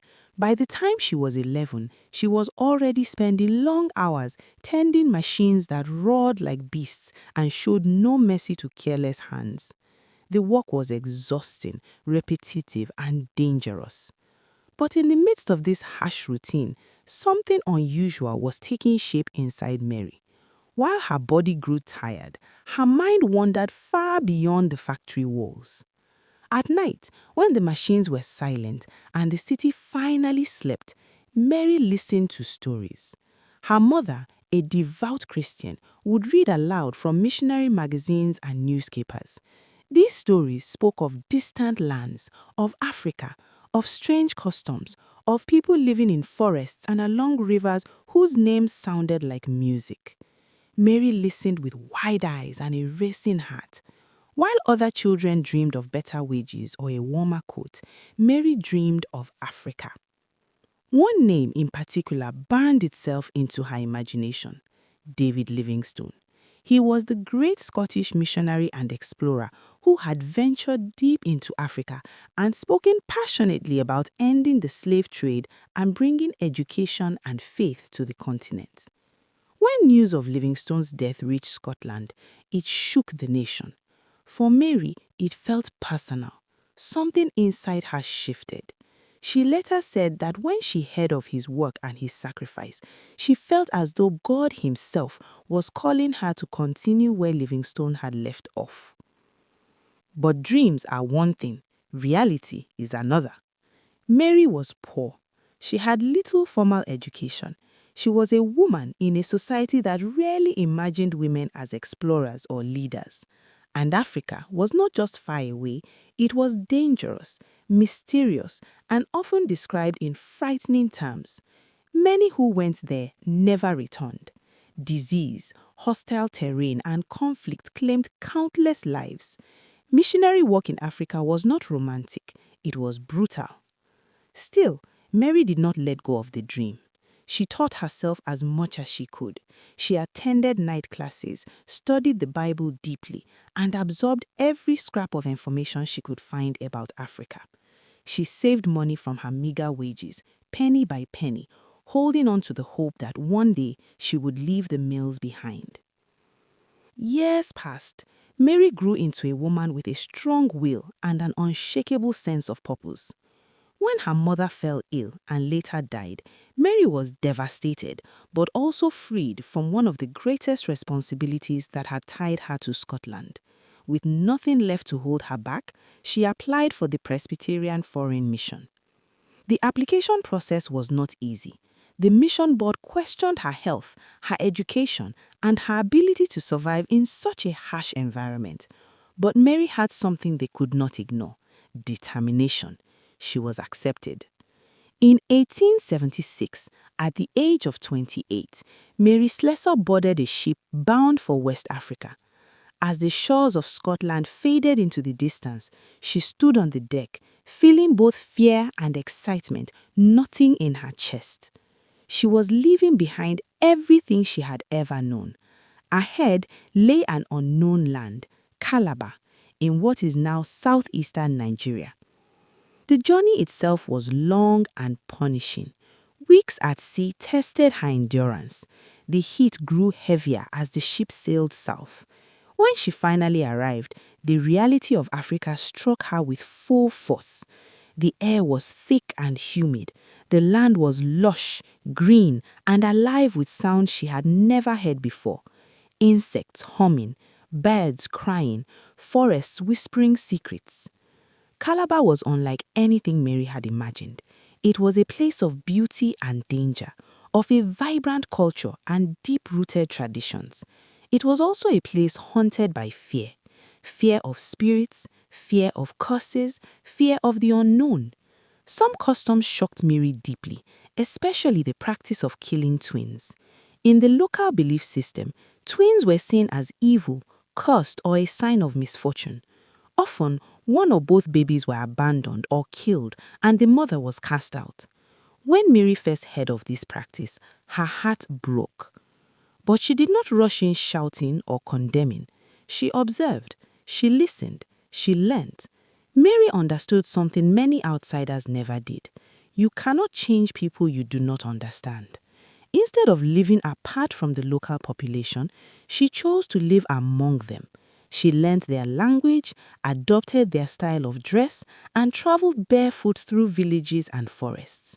The people began to call her Obongawan Okoyon, Queen of Okoyon, not because she ruled by force, but because she ruled hearts. Still, her early years in Calabar were brutally difficult. Malaria struck her again and again, leaving her weak and feverish. Loneliness weighed heavily on her. Communication with home was slow and uncertain. Many missionaries before her had died within months. At times, even Mary wondered if she would survive. But every time she considered giving up, she remembered the factory floors of Dundee, the narrow streets, the hopelessness she had escaped. She remembered the stories that ignited her spirit, and she pressed on. Mary began traveling deeper into the interior, beyond the coastal mission stations. She walked through dense forests, crossed dangerous rivers, and entered villages where no European woman had ever been before. Sometimes she was welcomed with curiosity, other times with suspicion or outright hostility. Yet, Mary had a unique way of disarming fear. She laughed easily, spoke plainly, and treated everyone, chiefs, women, children, slaves, as equals. She sat by fires at night listening to stories. She helped nurse the sick. She took in abandoned children, especially twins, raising them as her own. Word spread quickly. There was a white woman who did not fear the forest, who did not despise local people, who stood between the weak and the powerful. But the deeper Mary went, the more danger she faced. The region of Okoyon in particular was known for violence and lawlessness. Tribal wars were common. Human sacrifice was practiced. European traders and missionaries avoided the area entirely. When Mary announced that she intended to live and work there, Many thought she had signed her own death warrant. She went anyway. With nothing but her Bible, a few possessions, and an iron will, Mary Slessor stepped into Okoyong, a place feared even by seasoned missionaries. She was no longer just a visitor to Africa. She was becoming part of its story. And as the forest closed behind her and the drums echoed in the distance, Mary had no way of knowing that her bold decision would change countless lives and etch her name forever into the history of Nigeria. But this was only the beginning, because in the heart of Okoyong, Mary Slessor was about to face challenges that would test her courage beyond anything she had known. Challenges that would turn her from a determined missionary into a living legend. When Mary Slessor stepped fully into Okoyong, it felt as though she had crossed an invisible line between the known and the unknown. The forest here was thicker, darker, and more alive than anything she had encountered before. Giant trees stretched their arms across the sky, locking sunlight out and trapping heat beneath their leaves. The paths were narrow and muddy, winding like secrets through the bush. At night, the forest did not sleep. It breathed, whispered, cried, and sometimes roared. This was not a place where outsiders came casually. Okoyong had a reputation that reached far beyond its borders, a land of fierce warriors, deep spiritual beliefs, and customs that outsiders feared to challenge. Even nearby communities spoke of Okoyong with caution. Yet Mary did not arrive as a conqueror or a superior being. She arrived as a woman alone, walking barefoot, her clothes simple, her voice calm, her eyes alert but unafraid. From the very beginning, Mary understood one thing clearly. Survival here would depend not on power, but on trust. The people watched her closely. They had seen white men before, traders, officials, missionaries, many of whom came with weapons, demands, or a sense of superiority. Mary was different. She carried no gun. She did not surround herself with guards. She greeted people with warmth, sat on the ground with them, ate their food, and laughed with their children. Slowly, curiosity replaced suspicion. Mary built her home from mud and sticks, just like the locals. When storms came, rain poured through the roof. When insects invaded, she endured them. When sickness struck, she bore it quietly. To the people of Okoyong, this strange white woman was doing something unheard of. She was choosing their life, not imposing her own. But choosing their life did not mean accepting every practice without question. The practice of killing twins haunted Mary constantly. She encountered abandoned babies left to die in the bush, their tiny cries swallowed by the forest. Mothers who bore twins were shunned, beaten, or driven away, forced to live alone in the wilderness. The belief was ancient and deeply rooted. Twins were believed to be evil spirits, a sign of punishment or curse from the gods.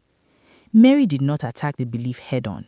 She knew that fear cannot be beaten with anger. Instead, she acted.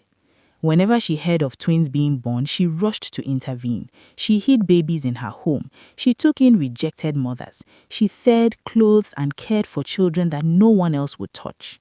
At first, people thought she was mad. Some believed she would die for defying the spirits. When nothing happened to her, whispers began to spread.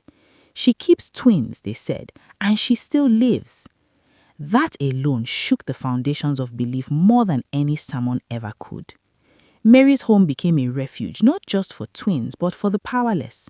Runaway slaves found shelter there. Women fleeing abuse came seeking protection. Children with nowhere else to go followed her like chicks behind a mother hen. She became judge, nurse, teacher, and peacemaker all at once. And then there were the conflicts. Okoyong was often at war, village against village, clan against clan. Disputes over land, honor, or revenge could explode into violence without warning. Armed men would gather, faces painted, weapons raised, drums beating out rhythms of anger and death. Outsiders stayed far away from such moments. Mary did not. More than once, she walked directly into the middle of armed standoffs, barefoot, alone, unarmed. She placed herself between men ready to kill and refused to move. At first they laughed, then they shouted. Some raised their weapons and threatened her. Mary stood her ground. She spoke firmly, sometimes scolding like a mother, sometimes pleading like a sister. Her courage confused them. Her presence broke the rhythm of violence. Fighting stopped, not always permanently, but often long enough for reason to return. Stories of her bravery spread quickly. Chiefs who once dismissed her now listened.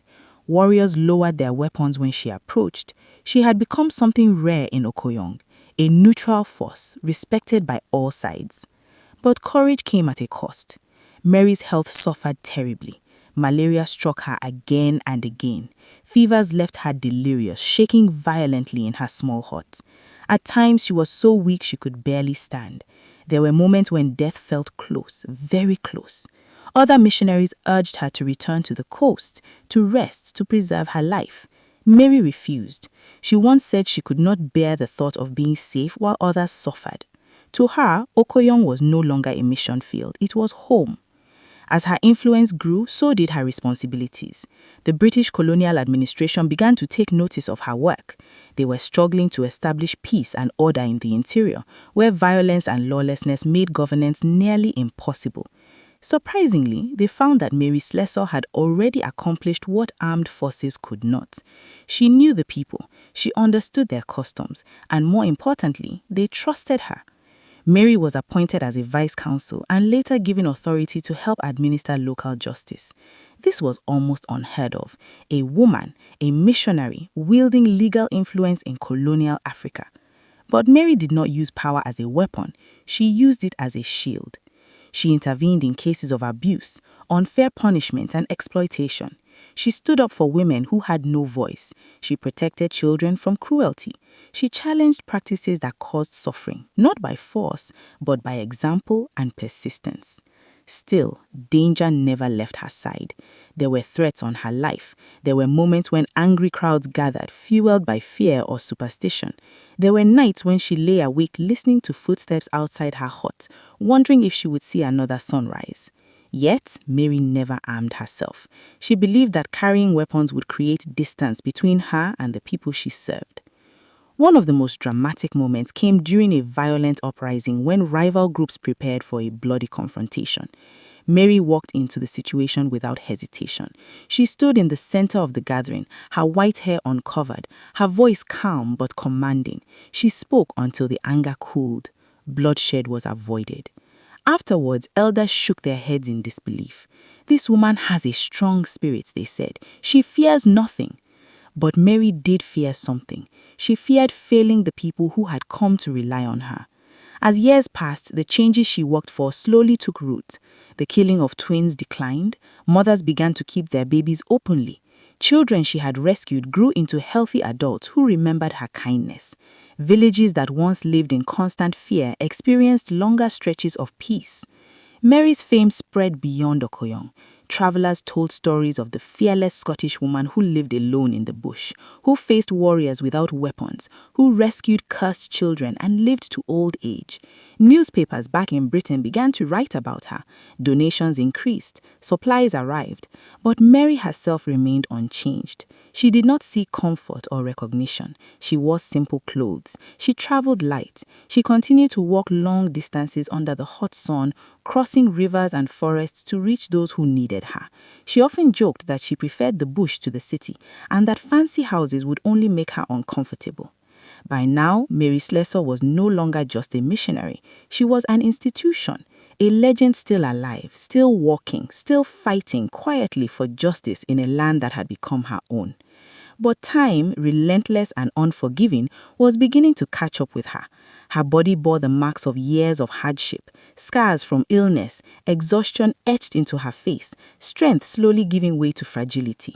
And even as she continued to serve, new challenges were rising, challenges that would test not just her courage, but her endurance and legacy. Because the question was no longer whether Mary Slessor could change Okoyong.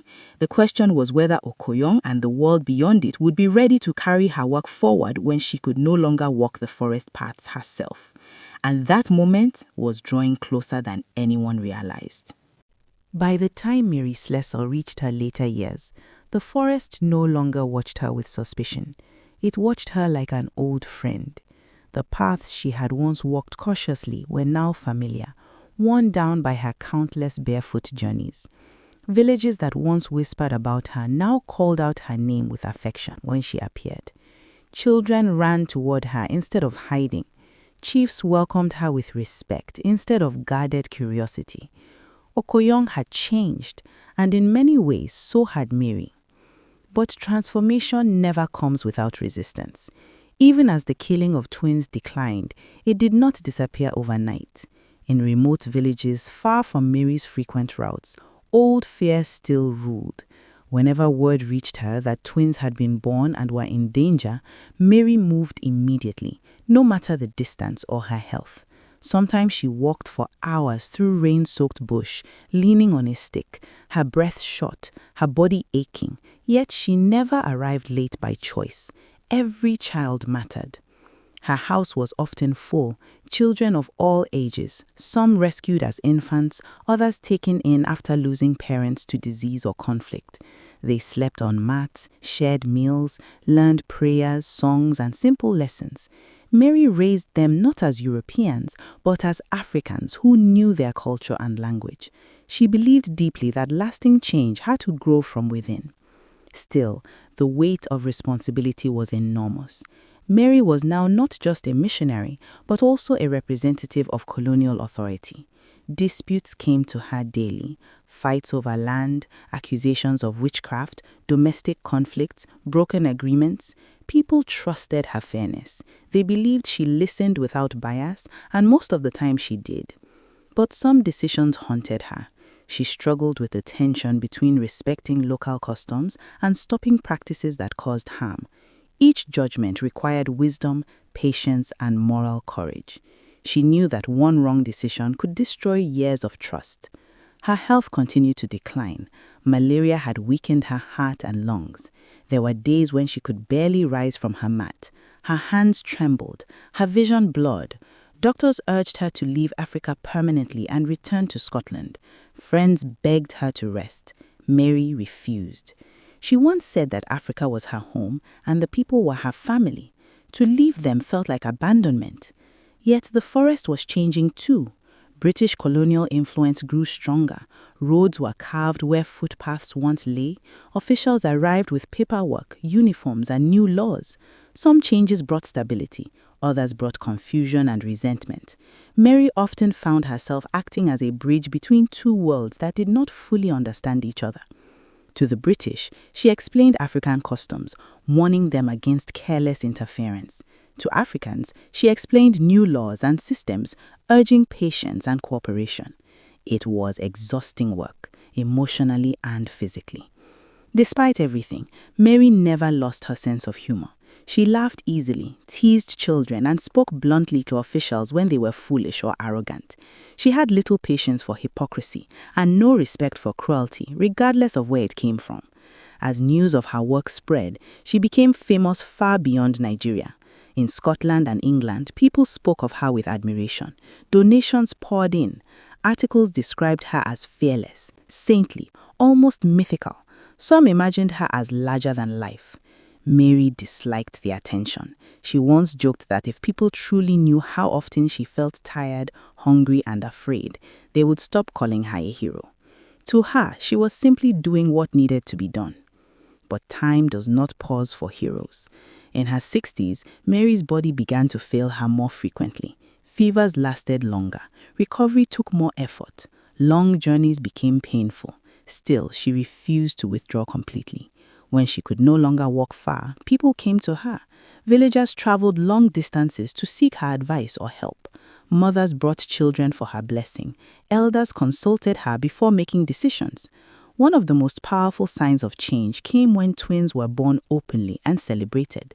Where there once had been fear, there was now joy. Mary would sit quietly during such moments, watching with tears in her eyes, knowing that something precious had shifted forever. Yet not all battles were won. Violence still erupted from time to time. Old rivalries flared. Rumors and fear still had power.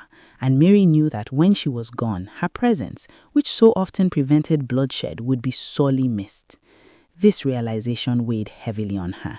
She began to focus more on preparing others to continue the work. She encouraged local leaders to take responsibility for peace. She supported education and trained helpers who understood both African traditions and the values she championed. She believed strongly that the future belonged to the people themselves. Still, the thought of death did not frighten her. What frightened her was the possibility that suffering might return once her voice fell silent. In 1914, as the world beyond Africa descended into the chaos of the First World War, Mary Slessor was already fighting her own quiet battle. Her health worsened dramatically. She became weaker, thinner, more fragile. Simple tasks exhausted her. Yet she continued to receive visitors, listen to problems, and offer guidance. The forest that had once challenged her now seemed to cradle her. When she could no longer live alone in the bush, she was moved to a mission house in Usei Kotoku. Even there, people came constantly. They brought news, disputes, children, gratitude. Mary remained Mary, direct, compassionate, unwavering. She knew her time was near. As she lay resting, memories of her life drifted through her mind.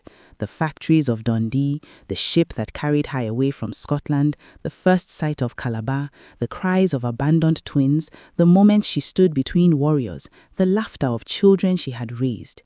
It was a life few could imagine and even fewer could endure. Mary Slessor died in 1915. When news spread, the grief was deep and genuine. Villages mourned, children wept, chiefs lowered their heads in respect. To the people of Okoyong, she was not a foreigner who came and left. She was one of them. But death did not end her story, because what Mary left behind changed hearts, saved lives, broken chains of fear, continued to shape the land long after her footsteps faded from the forest paths. And yet, as powerful as her legacy was, its true impact would only become fully visible in the years to come, because the world was about to realize that Mary Slessor had not just changed a region, she had changed history. When Mary Slessor's body finally rested in the earth, something extraordinary happened. The forest that had once feared her did not forget her. Her name continued to move from village to village, from fireside to fireside, carried in stories told to children who had never seen her face but knew her spirit. Death had taken her body, but it had not taken her presence. In Calabar, thousands gathered for her burial. Africans and Europeans stood side by side, an image that would have been unthinkable when Mary first arrived decades earlier. Chiefs who once ruled through fear now bowed their heads in silence. Mothers who had once been driven into the bush because of twins clutched their children openly and wept. For many, this was not the funeral of a foreign missionary. It was the farewell of a mother. The British colonial government recognized her service with honors usually reserved for high-ranking officials. Flags were lowered, tributes were written. Newspapers in Britain described her as one of the greatest missionaries of her generation. Yet those who truly understood her impact were not across the sea. They were right there, in the villages she had walked through barefoot, in the homes she had entered without invitation but left as family. In the months after her death, people waited, almost nervously, to see what would happen next. Would the old customs return? Would violence rise again without the fearless woman who had stood between warriors? Would the abandoned children once more cry unseen in the forest? At first, there were moments of uncertainty. Mary had been a living barrier against fear. Without her, some worried that darkness might creep back in. But something remarkable occurred. The change she had planted had roots now, deep roots. Twins continued to live. That alone was a revolution. Villages that once whispered about curses now celebrated twin births as blessings. Mothers no longer fled. Children once rescued by Mary were now adults, teachers, leaders, parents, who spoke openly against the old beliefs. They remembered her not just as a rescuer, but as proof that the spirits they feared had no power over compassion. Mary's work had also reshaped justice in the region. The idea that disputes could be settled without bloodshed had taken hold. Local leaders, once quick to violence, now turned to discussion and mediation. The systems Mary had helped build continued to function, imperfect but alive. And then there were the children. The children Mary raised did not scatter and forget her. They carried her name, her lessons, her stubborn kindness into their own lives. Some named their daughters Mary. Others told stories of Ma, the white woman who spoke their language, scolded them when they were wrong, and stood by them when no one else would. Her life became legend. In time, schools, hospitals, and churches were named after her. Her story entered classrooms, sermons, and history books. To the world, she became an example of courage and selfless service. To Nigeria, she became something even more intimate, a reminder that change does not always come through force, but through presence. But legacy is not just about memory, it is about influence. Mary Slessor's life forced people to rethink what leadership looks like. She had no army, no wealth, no political ambition, yet she achieved what powerful institutions struggled to do. She changed behavior, belief, and culture, patiently, over time, one life at a time. Her story challenged assumptions about women. At a time when women were expected to remain in the background, Mary stood at the center of some of the most dangerous and complex situations of her era. She negotiated peace, administered justice, and reshaped societies, not because she was a woman, but simply because she was human and willing. Her story also challenged the narrative of missionaries as mere agents of empire. Mary often opposed colonial officials when they acted unjustly. She defended Africans against exploitation. She respected culture, even as she confronted harmful practices. She proved that love could coexist with courage and respect with reform. Years passed. Generations grew up in a world that Mary had helped make safer. Her grave became a place of quiet respect. Visitors stood there in silence, imagining the small, strong woman who had once walked into the forest without fear. Yet, as powerful as her legacy was, it faced a new challenge: forgetfulness. As time moved on, modern life crept in. Cities expanded, roads replaced footpaths. New struggles took center stage. There was a risk that Mary Slessor would become just a name in a textbook, her sacrifices reduced to a paragraph or two. But history has a way of resurfacing when it matters most. Each time society confronts cruelty justified by tradition, Mary's story speaks again. Each time a child is abandoned or a woman is silenced, her story rises as a reminder that one person's courage can challenge generations of fear.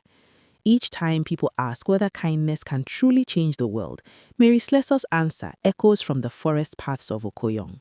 Yes, it can. And yet, the full meaning of her life is not found only in what she did, but in what her story asks of us. It asks whether we are willing to step into uncomfortable places. It asks whether we are willing to listen before we judge. It asks whether we are willing to stand between the powerful and the vulnerable, even when it costs us something. Mary Slessor did not see herself as extraordinary. She believed she was simply responding to a call. But in doing so, she became extraordinary, not because she sought greatness, but because she chose love over fear, again and again. And that choice, repeated over a lifetime, is why her story still matters. But there is one final chapter left. Because beyond the history books and memorials, beyond the honors and legends, there is a deeper question her life leaves behind. What does Mary Slessor's story mean for us now? Long after the drums of Okoyong grew quiet and the forest paths Mary Slessor once walked were widening into roads, her story remained, not as a relic of the past, but as a living challenge to the present. Because when you strip away the years, the locations, and the titles, what remains is a simple but unsettling truth. One ordinary person, armed with compassion and courage, can change the direction of countless lives. Mary never set out to become a legend. She did not plan to rewrite culture or reshape history. She responded to suffering when she saw it, and when fear stood in the way, she chose to walk through it rather than around it. That decision, repeated day after day, became her legacy. Today, in southeastern Nigeria, the echoes of her life still linger. Twin births, once a death sentence, are celebrated. Communities that once resolved conflict through violence now lean toward dialogue. Women who once lived in the shadows have voices that carry weight. These changes did not happen overnight, and they did not happen because of force. They happened because Mary stayed long enough for trust to grow. Her story matters especially in a world that often searches for quick solutions. Mary Slessor teaches a different rhythm, the slow, patient walk of transformation. She reminds us that deep change is rarely dramatic at first. It begins quietly, with listening, with respect, with the courage to remain present when others walk away. There is also a deeply personal lesson in her life. Mary did not come from privilege. She was not highly educated by the standards of her time. She was a factory worker's daughter who grew up poor, tired, and overlooked. Nothing about her background predicted greatness. Yet those very experiences shaped her empathy. She understood hardship because she had lived it. She recognized suffering because it mirrored her own. Her life asks an uncomfortable question. If Mary could do what she did with so little, what might we do with what we have? Mary also challenges our ideas about strength. She was not physically imposing. She did not dominate with force or fear. Her strength was moral, the kind that stands unarmed between men ready to kill and refuses to step aside, the kind that picks up abandoned children and dares the world to call them cursed, the kind that stays when leaving would be easier. Even in death, Mary Slessor continues to speak. She speaks to anyone who has ever felt small, unqualified, or afraid. She speaks to those who believe one voice cannot matter. She speaks to those who feel called to make a difference but hesitate because the cost seems too high. Mary's life says this: courage is not the absence of fear, it is the decision that something else matters more. She did not change Africa alone. The people she walked with changed themselves. That truth is vital. Mary respected their agency, their intelligence, their capacity for growth. She walked beside them, not ahead of them, and in doing so, she left behind not dependency, but dignity. In a world still wrestling with injustice, cultural conflict, and the suffering of the vulnerable, Mary Slessor's story remains painfully relevant. Her life urges us to ask where fear still rules, where harmful traditions still hide behind silence, where compassion is still seen as weakness. And then it asks us to do something about it. Not loudly, not violently, not for applause, but faithfully. Mary's story does not end with her grave in Calabar. It continues in every act of courage inspired by her example. It lives on in every child protected, every life valued, every tradition questioned in the name of humanity. She once walked alone into the forest, armed with nothing but conviction. She stood her ground, and the forest changed around her. Now the question turns to us. When we encounter injustice, will we walk away or will we step forward? When fear demands silence, will we obey or will we speak?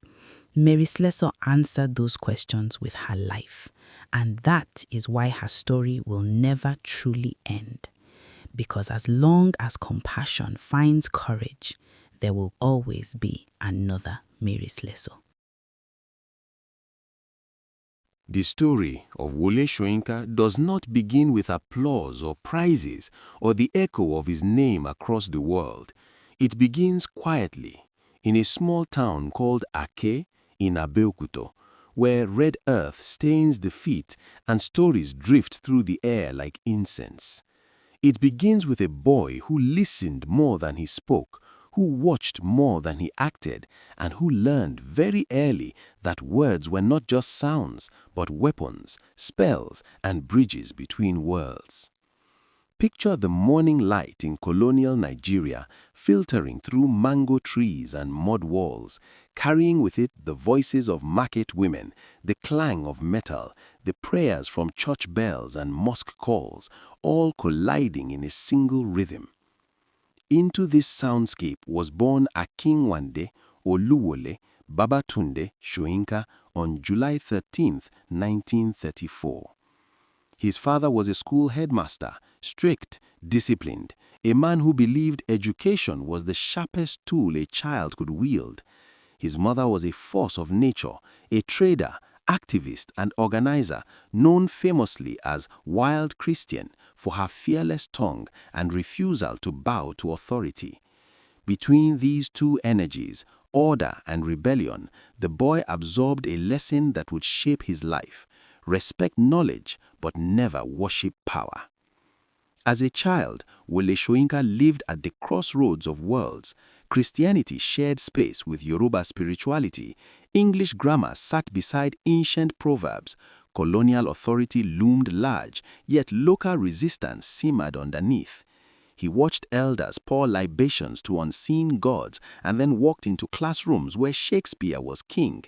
This collision did not confuse him, it sharpened him. He learned early that identity was layered, not singular, and that truth often lived in contradiction. He was a curious child, sometimes mischievous, often intense. He asked questions adults did not always want to answer. Why should a white man rule over black people? Why should tradition be mocked as superstition? Why should fear ever be a reason to remain silent? These questions did not yet have dangerous consequences, but they were already taking root. At school, his brilliance became obvious. Words came easily to him, but he did not treat them lightly.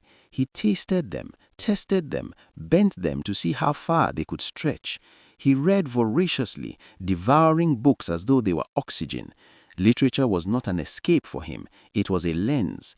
Through stories, he learned to see the machinery of power and the fragility of human pride. As he grew older, Nigeria itself was changing. The tension of colonial rule pressed harder each year. Nationalist voices were rising. Protests were becoming louder. The promise of independence shimmered on the horizon, but so did the threat of chaos. Young Soyinka was watching, listening, absorbing everything. He was not the type to chant slogans blindly. He wanted to understand the roots of injustice, not just its symptoms. By the time he entered Government College in Ibadan and later University College Ibadan, his mind was already restless. He was no longer content to merely consume literature. He wanted to create it. Plays, poems, essays, ideas spilled out of him. But even then, he was not interested in art for art's sake. His writing carried questions, accusations, and laughter sharp enough to wound. Satire became one of his favorite tools. He learned that ridicule could dismantle tyranny faster than rage. Then came the journey that many brilliant African minds of his generation took, the journey abroad. England called, not as a dreamland, but as a testing ground. At the University of Leeds, Soyinka encountered European theatre in its full complexity.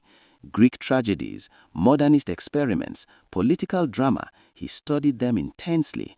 Yet, instead of abandoning his roots, he dug into them deeper.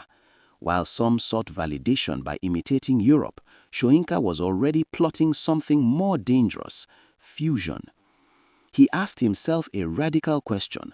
What if African myths could stand toe-to-toe with Greek gods? What if Yoruba cosmology could shape modern drama? What if the so-called primitive traditions carried wisdom that the modern world desperately needed? These questions would soon explode onto the stage. When he returned to Nigeria, Soyinka did not come back quietly. He returned with fire. He founded theater groups, wrote plays that unsettled audiences, and challenged both colonial hangovers and local hypocrisy. His works did not flatter anyone. Politicians felt exposed. Religious leaders felt mocked. Even ordinary citizens sometimes felt uncomfortable because Soyinka refused to paint heroes without flaws or villains without humanity. Plays like A Dance of the Forests announced his arrival like thunder. This was not celebratory nationalism. This was interrogation. On the eve of independence, when many expected praise songs, Soyinka delivered a mirror, one that showed corruption, betrayal, and unresolved violence. Some applauded his courage, others were furious. Soyinka did not care. For him, art that avoided truth was already dead. But writing was not enough. Soyinka's life was never confined to paper. He believed that silence in the face of injustice was a form of collaboration. So when Nigeria began to slide into political crisis, he stepped into danger without hesitation. Elections were rigged, power was seized, voices were silenced. Soyinka responded only the way he knew, by speaking loudly and publicly.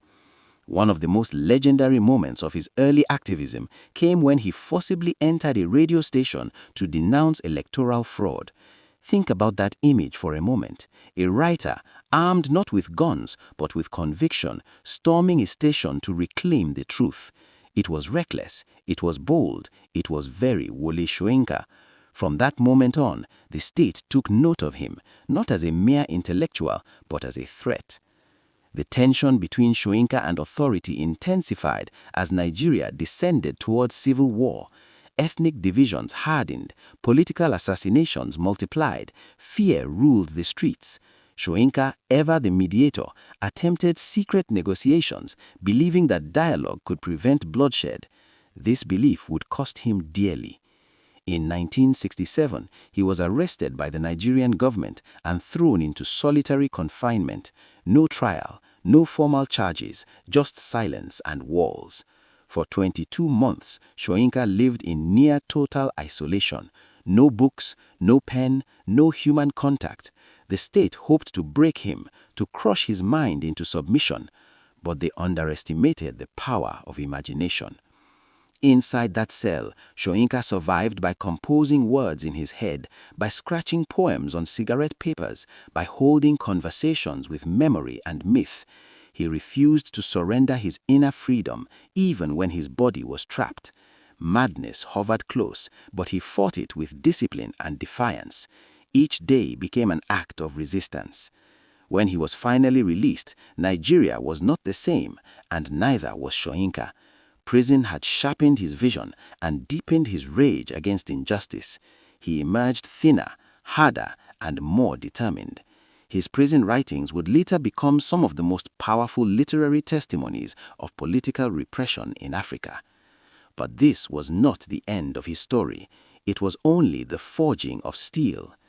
Because Wole Soyinka was not content with surviving tyranny, he intended to confront it wherever it appeared, on stages, in classrooms, in essays, in the streets, and eventually on the world stage itself. His voice, once shaped in the red earth of Ake, was now echoing far beyond Nigeria, carrying with it laughter, anger, myth, and an unshakable demand for truth. And as the world slowly began to listen, one question lingered in the air, unanswered and dangerous. What happens when a man who cannot be silenced is finally heard by everyone? That question would define everything that came next.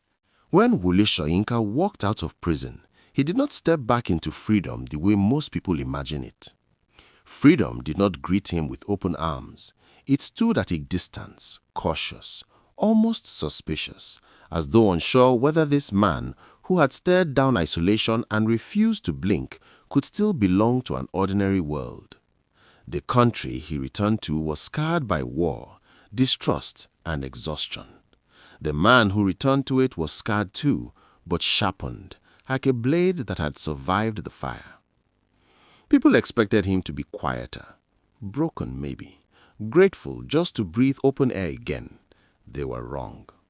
Soyinka carried prison with him, not as trauma that silenced him, but as evidence, proof of what power does when it fears the truth, proof that words matter enough to cage a man for nearly 2 years. He began to write with a new urgency, as though time itself was now an enemy. The silence he had endured demanded to be answered loudly. He wrote about confinement, not only of the body, but of the mind. He wrote about how governments lie to themselves before they lie to the people. He wrote about the thin line between order and cruelty. His language grew darker, more precise, more unforgiving. There was less patience now for pretense, less tolerance for mediocrity disguised as authority. Nigeria, meanwhile, was struggling to define itself after the Civil War. The promise of independence had cuddled into military rule. Uniforms replaced ballots. Decrees replaced dialogue. For many intellectuals, this was the moment to retreat into safe careers or foreign universities. Soyinka chose a different path. He became a permanent thorn in the side of power. He taught, yes. He lectured, yes. But his classrooms were never neutral spaces. Students did not just learn literature, they learned courage.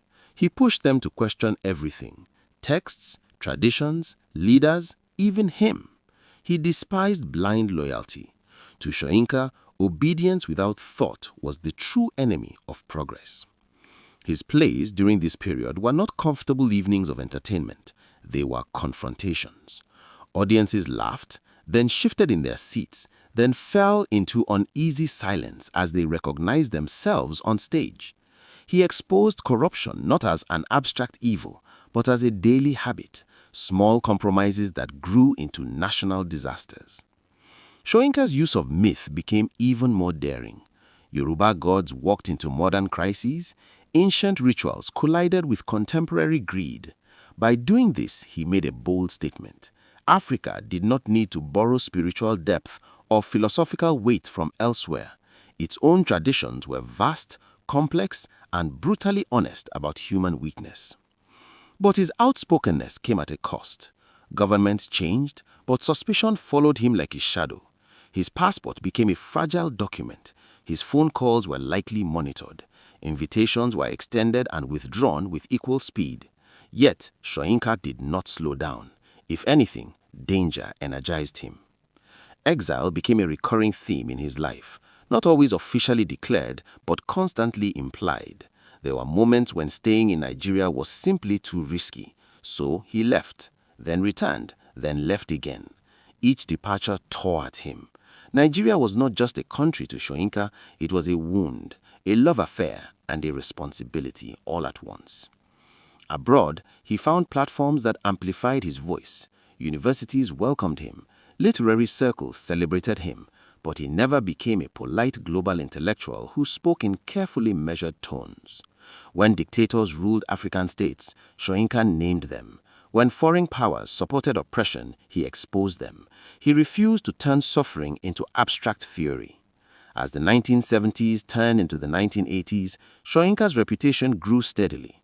His body of work expanded across genres: plays, novels, poems, essays, memoirs. He was not interested in staying within neat categories. Life was messy, and his writing reflected that messiness. He wrote satire that cut deep, tragedy that refused easy tears, and essays that read like intellectual duels. Then came the moment that changed how the world pronounced his name. In 1986, Wole Soyinka was awarded the Nobel Prize in Literature, the first African to receive it. The announcement rippled across continents. For some, it was validation. For others, it was surprise. For Soyinka himself, it was neither a crown nor a finish line. He accepted the prize with grace, but also with warning. He spoke not just of art, but of responsibility. He reminded the world that literature does not exist in a vacuum, that writers are not decorators of reality, but witnesses to it. He used the global spotlight not to praise himself, but to condemn apartheid, tyranny, and the global indifference that allows them to survive. The Nobel Prize brought fame, yes, but also danger. Being visible meant being targeted. Dictators did not enjoy being criticized by a Nobel laureate with a global audience. Soyinka's words now carried even more weight and more risk. In Nigeria, military rule tightened its grip again. New generals rose, old promises died. Soyinka watched as repression returned with familiar cruelty. Journalists disappeared, activists were jailed, fear crept back into daily life. Soyinka responded the way he always had, by refusing to shut up. This defiance would once again push him towards the edge of survival.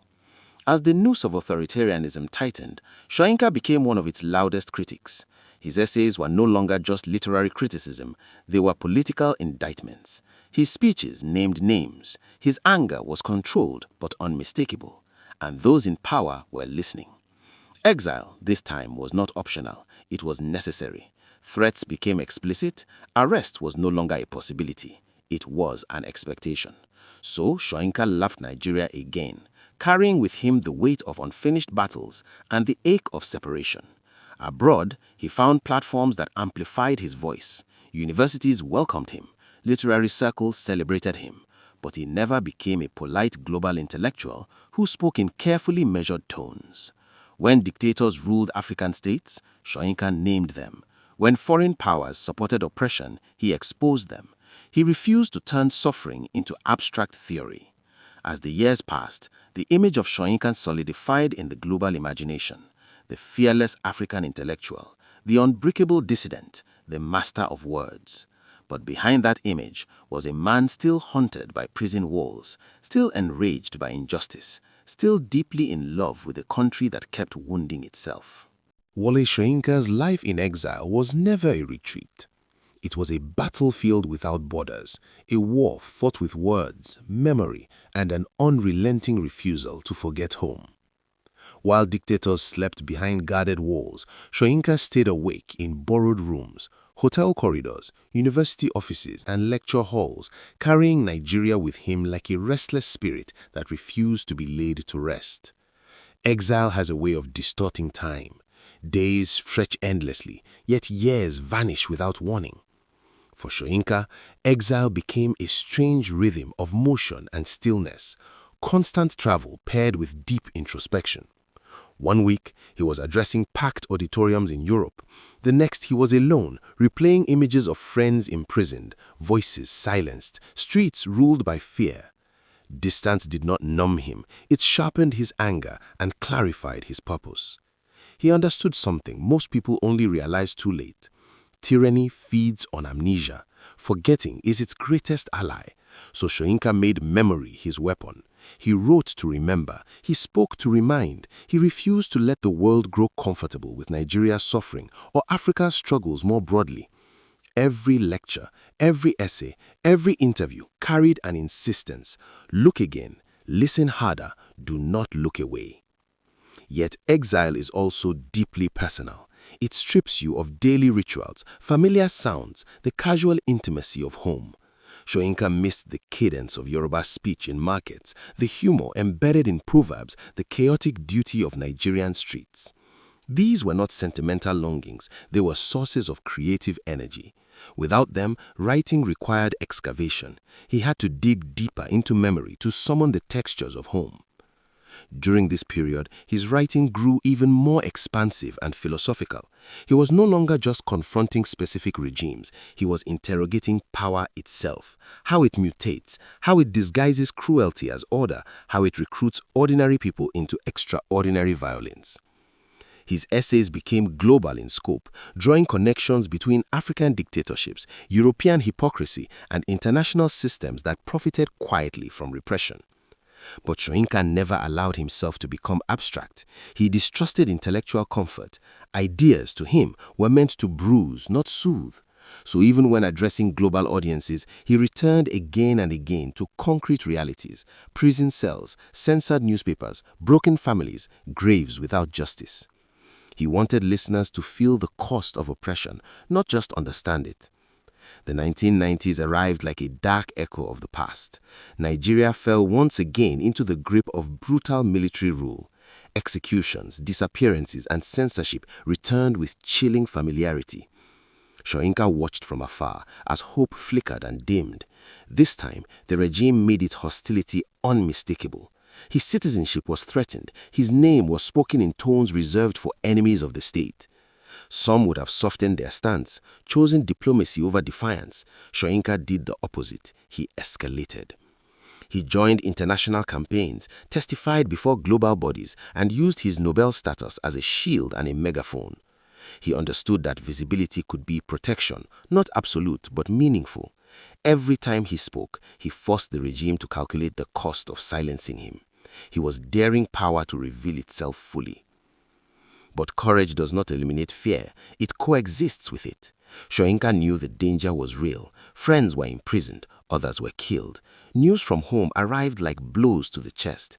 Exile began to feel less like temporary displacement and more like an indefinite sentence. During these years, Soyinka also turned inward, wrestling with questions that had followed him since prison. What is the role of the writer in a world that refuses to listen? Is there a point at which words lose their power? Can art truly confront violence, or does it merely document its aftermath? He did not arrive at easy answers. Instead, he wrote through the uncertainty. His memoirs peeled back the myth of the fearless dissident, revealing doubt, exhaustion, and moments of despair. But even in vulnerability, there was defiance. To admit doubt was not weakness, it was honesty. And honesty, Soyinka believed, was itself a form of resistance. As the world changed, walls falling, regimes collapsing, new democracies stumbling into existence, Soyinka remained skeptical of grand narratives. He had seen too many promises rot. Freedom, he insisted, was not an event, it was a practice, one that demanded constant vigilance. When Nigeria finally began its fragile return to civilian rule, Soyinka's relationship with home shifted again. The doors were no longer violently shut, but they were not fully open either. Corruption persisted, old habits survived in new clothing, democracy arrived limping, compromised, uncertain of itself. Soyinka returned, but not triumphantly. There was no victory parade, no sense of closure. Homecoming was bittersweet. Familiar landscapes felt altered, bruised by years of abuse. Younger generations knew his name, but not always the cost behind it. Some admired him, others dismissed him as too harsh, too uncompromising, too angry. He accepted all of it. Praise and criticism meant little compared to truth.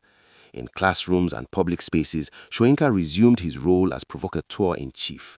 He challenged complacency with the same intensity he had once challenged tyranny. Democracy, he warned, could be as dangerous as dictatorship if citizens surrendered their responsibility.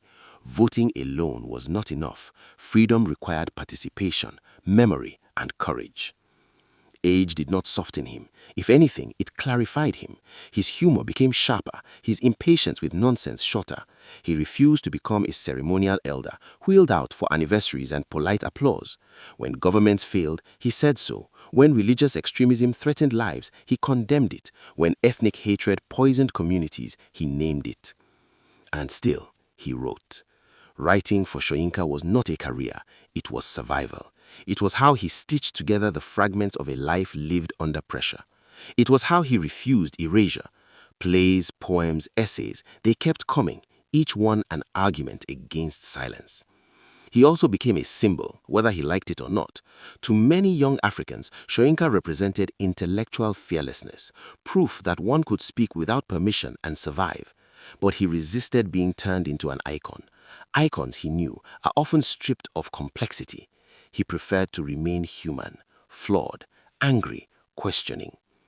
As the years accumulated, so did the weight of history. Friends aged, enemies faded. Some battles were won, others lost. Soyinka carried them all, refusing to rewrite the past into a comforting story. For him, memory was not nostalgia, it was responsibility. By the time Wole Soyinka entered the later chapters of his life, he had already lived several lifetimes: prisoner, exile, Nobel laureate, playwright, poet, relentless critic of power. But history had not finished testing him, and Soyinka had not finished answering. Age for Soyinka was never permission to withdraw. It was license to speak even more plainly. While many of his contemporaries chose comfort, silence, or ceremonial relevance, Soyinka stayed inconvenient. He watched new governments rise with familiar arrogance, watched old oppressions return wearing democratic masks, and watched citizens slowly grow tired of demanding better. The disappointment did not make him bitter. It made him sharper. He began to speak more often about memory, how societies forget on purpose, how they bury crimes under slogans and anniversaries. He warned that forgetting was not neutral. It was an act, one that always benefited those who had something to hide. For Soyinka, remembrance was not about dwelling in pain. It was about preventing repetition. His essays during this period cut across politics, religion, culture, and global hypocrisy. He challenged African leaders who used colonial history as an excuse for present failure. He challenged Western powers who preached democracy while funding violence elsewhere. He challenged religious institutions that sanctified cruelty and called it faith. No group was immune from scrutiny. Reverence in Soyinka's world had to earn its place. One of his fiercest battles in later years was against extremism in all its forms. When violent ideologies began tearing through communities, Soyinka refused simplistic explanations. He rejected the idea that brutality could be excused by poverty alone or justified by history or belief. Violence, he argued, was a moral choice, and pretending otherwise was cowardice. This stance earned him enemies from multiple sides. Some accused him of betrayal, others accused him of elitism. Soyinka listened, then kept speaking. He had learnt long ago that truth rarely travels without resistance. Even as his body aged, his voice carried weight. He became a global elder not because he sought the title, but because experience clung to him. Invitations poured in from universities, cultural festivals, international forums. He accepted many, declined others, always choosing spaces where confrontation was still possible. He despised polite applause that asked nothing of the listener. At home, Nigeria continued its uneven dance with democracy. Elections came and went. Hope rose and fell. Soyinka watched closely, intervening when necessary, retreating when noise replaced substance. He never claimed to have all the answers. What he offered instead were questions, sharp, uncomfortable, unavoidable. To younger generations, Soyinka seemed intimidating. His intellect was fierce, his standards unforgiving. But those who listened closely discovered something else beneath the steel, a deep, almost painful love for humanity. His anger was not rooted in hatred, but in disappointment. He believed people were capable of more, and he refused to lower his expectations. In private reflections and public speeches, he returned again and again to art. What was its purpose in a fractured world? Was beauty still possible without honesty? Could laughter coexist with mourning? Soyinka insisted that art must not retreat into decoration. It had to wrestle with chaos, mock arrogance, and illuminate contradiction. He also remained deeply connected to Yoruba cosmology, not as nostalgia, but as philosophy. He spoke of balance, consequence, and the danger of severing humans from ethical grounding. Modernity had mastered technology, but neglected wisdom. Progress without conscience was simply speed without direction. As years passed, the world around him accelerated. Social media outrage, shrinking attention spans, performative activism. Soyinka observed all of it with weary amusement. He appreciated passion, but distrusted spectacle. Resistance, he reminded audiences, was not a trend. It was a commitment that demanded patience and sacrifice. There were moments of exhaustion. He admitted them openly. Fatigue was human, but surrender was not. Even when his voice cracked with age, his words remained steady.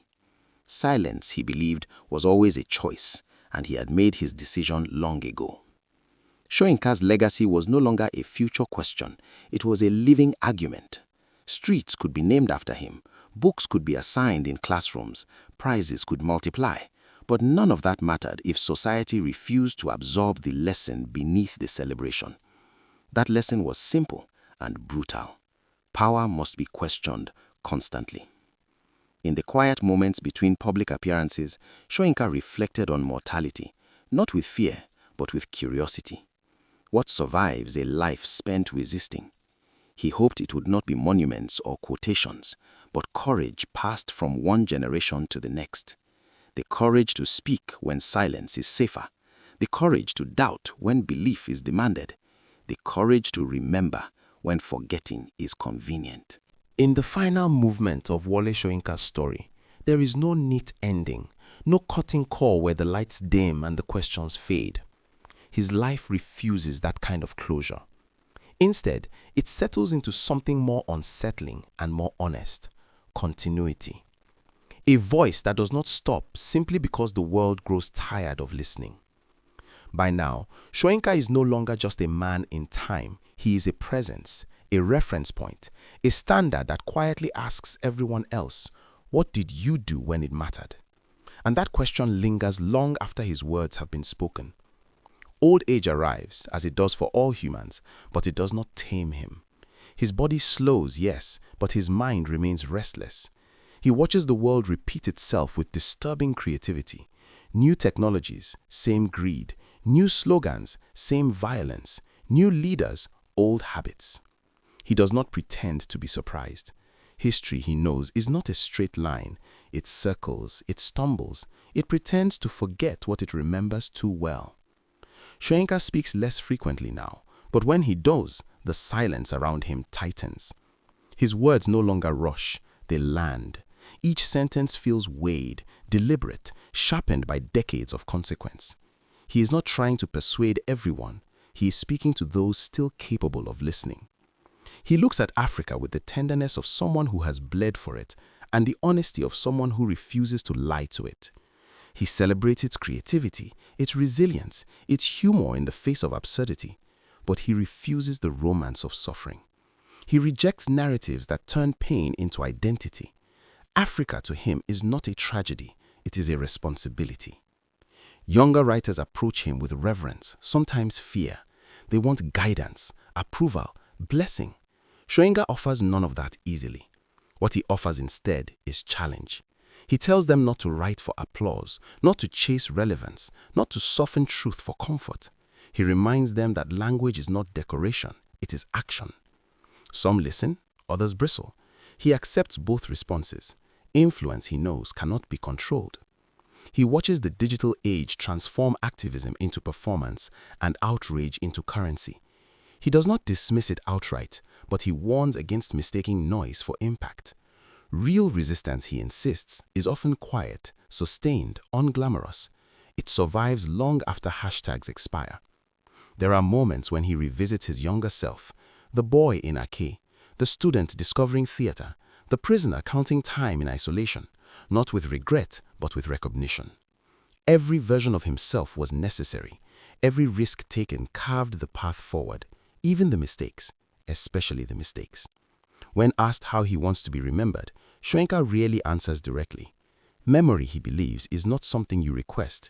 It is something others construct from what you leave behind. And what he leaves behind is not comfort.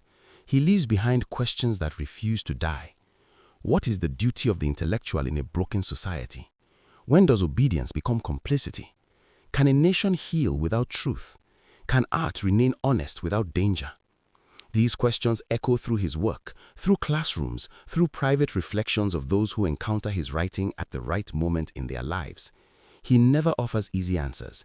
Easy answers, he learned long ago, are how injustice survives. As mortality becomes less abstract, Soyinka does not retreat into sentimentality. He does not soften his critiques or revise his positions to appear kinder in retrospect.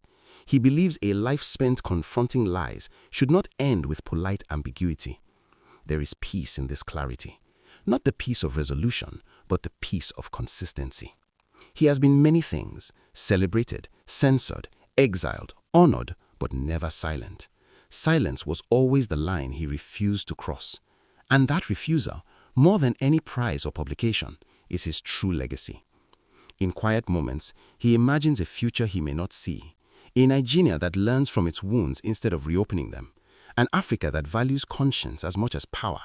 A world that understands that freedom is not inherited, it is defended daily by ordinary people making difficult choices.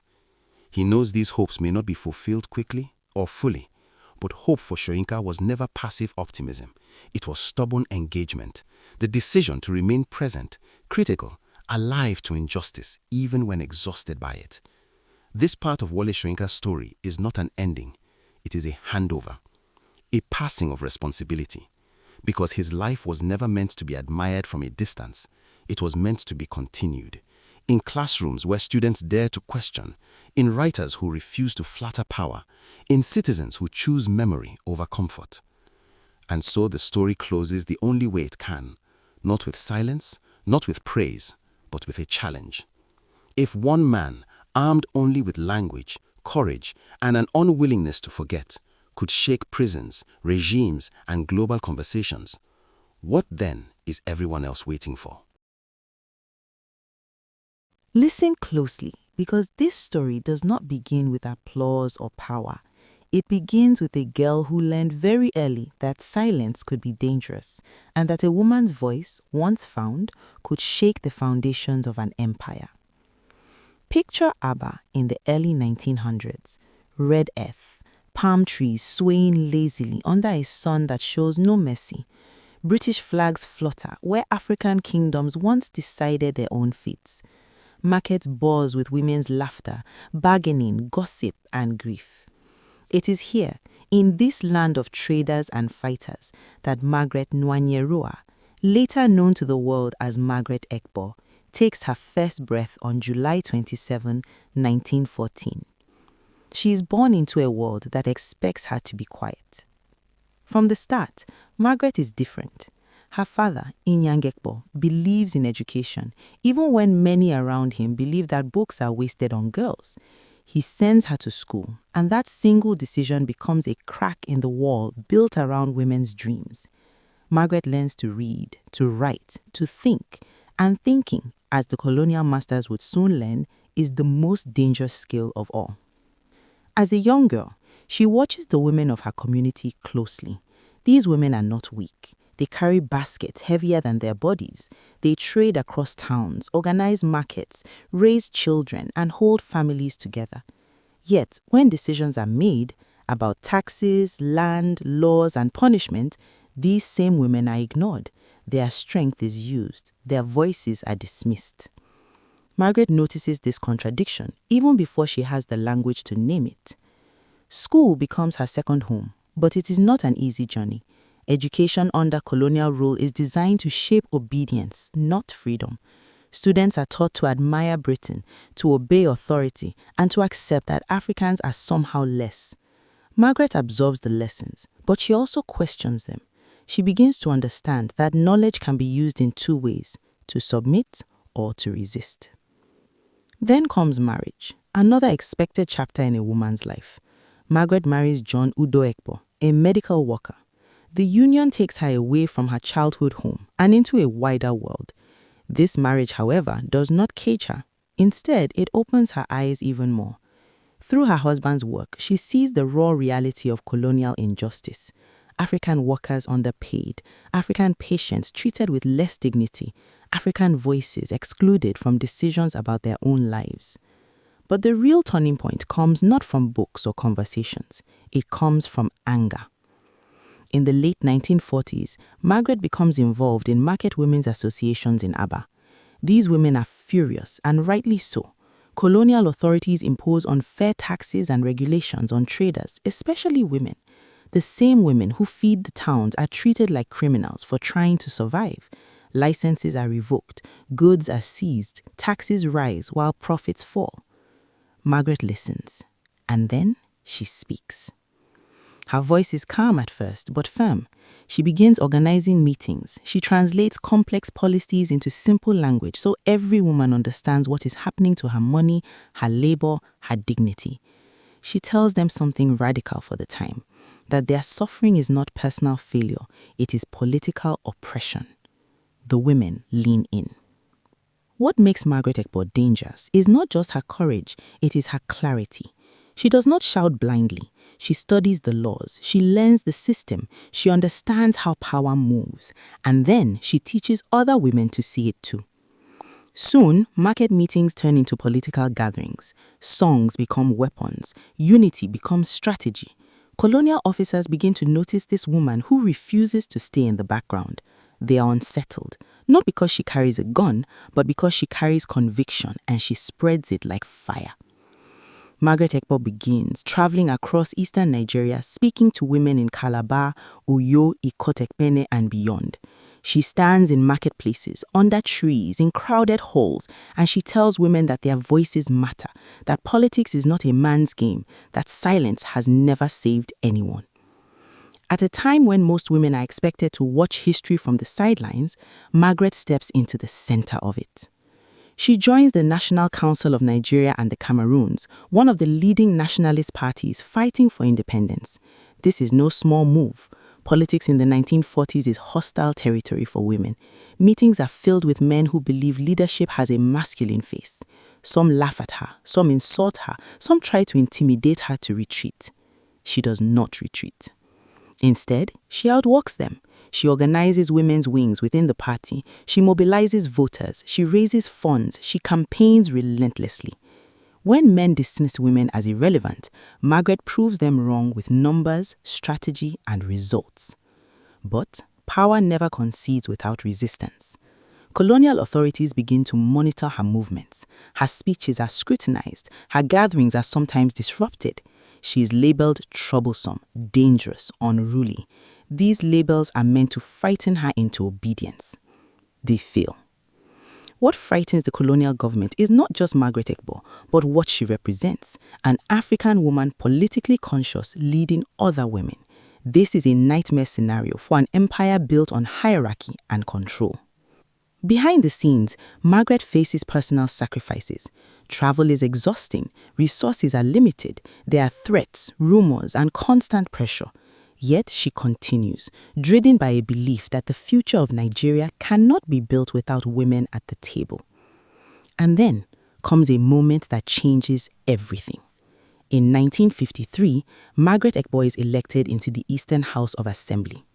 Let that sink in. At a time when women around the world are still fighting for political recognition, an African woman born under colonial rule walks into a legislative chamber as an elected representative. She does not enter quietly. She enters carrying the hopes of market women, traders, mothers, widows, and daughters who have been told for centuries that leadership is not their place. Inside that chamber, she speaks boldly. She challenges discriminatory policies. She pushes for better working conditions for women. She demands education, healthcare, and economic opportunities. She refuses to be a token. She refuses to be decorative. She belongs there, and she knows it. But this is only the beginning, because power brings new enemies. Male politicians who once ignored her now feel threatened. Colonial officers grow increasingly uncomfortable. Even some nationalists worry that empowering women too much might disrupt tradition. Margaret hears all of it, and she keeps going. As Nigeria inches closer to independence, the political atmosphere grows tense. Ethnic divisions deepen. Power struggles intensify. The question on everyone's mind is simple but dangerous. Who will control the future? Margaret understands that independence without inclusion is just a change of masters. She fights to ensure that women are not pushed aside once the British leave. She warns that a nation cannot rise on the broken backs of half its population. Her words echo, even when they are resisted. By the end of this chapter of her life, Margaret Egbo is no longer just a woman from Aba. She is a symbol, a warning, a promise. A warning to those who believe women can be silenced forever. A promise to those who dare to believe that leadership has no gender. But the road ahead will not be kind. Betrayals are coming, political storms are gathering, and the price of courage is about to get higher.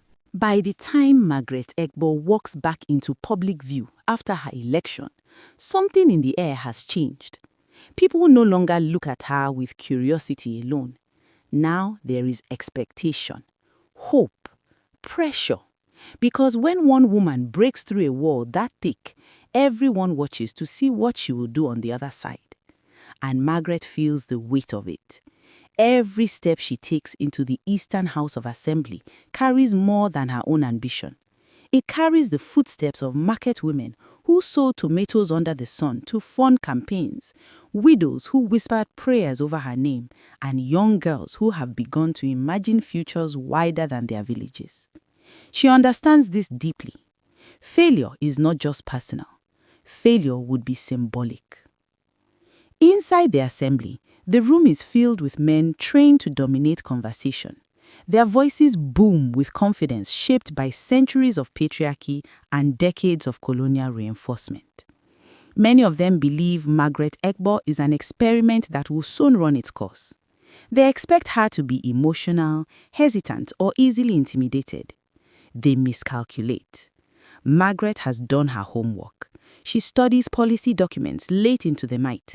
She listens more than she speaks, absorbing the rules of engagement. When she finally speaks, her words land with precision. She asks questions that expose contradictions. She pushes motions that force uncomfortable debates. She refuses to be reduced to women's issues alone, yet she never allows women's issues to be sidelined. Her presence begins to change the rhythm of the room. But progress is never linear, and power never comes without resistance. Outside the assembly, Nigeria is boiling. The 1950s are a decade of agitation. Nationalists demand self-rule. Colonial authorities cling desperately to control. Ethnic and regional tensions are sharpened by political competition. In this unstable environment, women activists like Margaret Ekbo are doubly vulnerable, attacked for their politics and their agenda. The colonial government watches her carefully. Her meetings draw crowds. Her speeches ignite passion. Her influence among women is growing too fast for comfort. She is not just talking about independence, she is talking about inclusion. That is far more dangerous. So the pressure begins. Permits for gatherings are delayed. Surveillance increases. Anonymous warnings arrive. Friends advise caution. Some suggest she step back, soften her tone, become less visible. They remind her that politics is dirty and unsafe for women. Margaret listens politely. Then she ignores them. She understands something critical, that retreat at this moment would send a message louder than any speech. It would say that women can be pushed back into silence whenever things get hard. She refuses to allow that lesson to be taught. Instead, she expands her reach. Margaret travels relentlessly across eastern Nigeria. She meets women in villages where politics has never been discussed openly. She breaks down complex constitutional debates into everyday language. She explains how laws affect market prices, school fees, healthcare, and land ownership. She teaches women how to organize, how to register to vote, how to hold leaders accountable. And the women respond. Associations grow, networks form. What was once scattered frustration becomes coordinated action. Songs are composed with political messages. Rallies become disciplined, strategic, and impossible to ignore. Women who have never seen themselves as political actors begin to understand their power. This terrifies those invested in the old order. Male politicians begin to push back more aggressively. Some accuse Margaret of spoiling women, of turning wives against husbands, of destabilizing homes. Newspapers print condescending commentary, questioning whether a woman should be so vocal. Rumors spread, attacking her character rather than her ideas. It is a familiar tactic. Margaret does not dignify the insult with anger. She counters them with results. When elections approach, women voters turn out in large numbers. Candidates who dismiss women's concerns begin to lose support. Suddenly, the same men who mocked her are seeking her endorsement. Power has a way of changing tone. As independence draws closer, the stakes rise. The question is no longer just about ending colonial rule, but about shaping what comes after. Margaret pushes relentlessly for women to be included in constitutional discussions. She argues that freedom without gender equity is incomplete. Not everyone agrees. Even within nationalist movements, there are fractures. Some leaders believe women's demands should wait until after independence. Margaret refuses this logic. She has seen too many promises postponed into oblivion. She insists that justice delayed is justice denied. Then comes a turning point that exposes just how threatening her influence has become. During one particularly tense period of political unrest, Margaret Ekbo is arrested. The news spreads quickly. Shock ripples through markets and villages. For many women, this is confirmation of what they already know, that speaking truth to power carries a price. The authorities hope her arrest will intimidate others into silence. They misjudge the situation. Instead of fear, the arrest ignites anger. Women organize protests. Markets close in solidarity. Songs of resistance fill the air. Margaret, even behind bars, becomes a rallying symbol. Her arrest sends a message far beyond the walls of her cell, that the struggle is real and that it matters. When she is released, she emerges unbroken. If anything, her resolve is sharper. She speaks openly about the experience, not to dramatize it, but to expose the reality of repression. She reminds women that fear is a tool used by those who know their power is sleeping. As Nigeria approaches independence in 1960, Margaret Egbo stands at the center of a national transformation. She has helped reshape political culture, proving that women are not accessories to history, but authors of it. She continues to serve in the Eastern House of Assembly, advocating for social welfare, education, and economic opportunities, especially for women and children. But the dream of independence soon collides with harsh realities. Ethnic rivalries intensify, political alliances fracture, corruption begins to creep into the new structures of power. The optimism of freedom is threatened by the chaos of governance. Margaret watches these developments with concern. She knows that the fight is far from over. And then, just as the nation begins to find its footing, darkness descends. The military steps in, democracy stumbles, and the voices that once filled legislative halls are silenced by the sound of boots and decrees. For Margaret Egbo, this moment presents the most painful challenge yet. How do you fight for justice when the system itself collapses? How do you protect women's voices when politics becomes a battlefield? As the country slides towards crisis, Margaret is forced to confront a new kind of struggle, one where courage alone may not be enough. Because the next chapter of her life will test not just her strength, but her survival. And that story is just beginning. When the soldiers arrive, they do not announce themselves with courtesy. They arrive with boots, rifles, decrees, and a cold certainty that conversation is no longer necessary.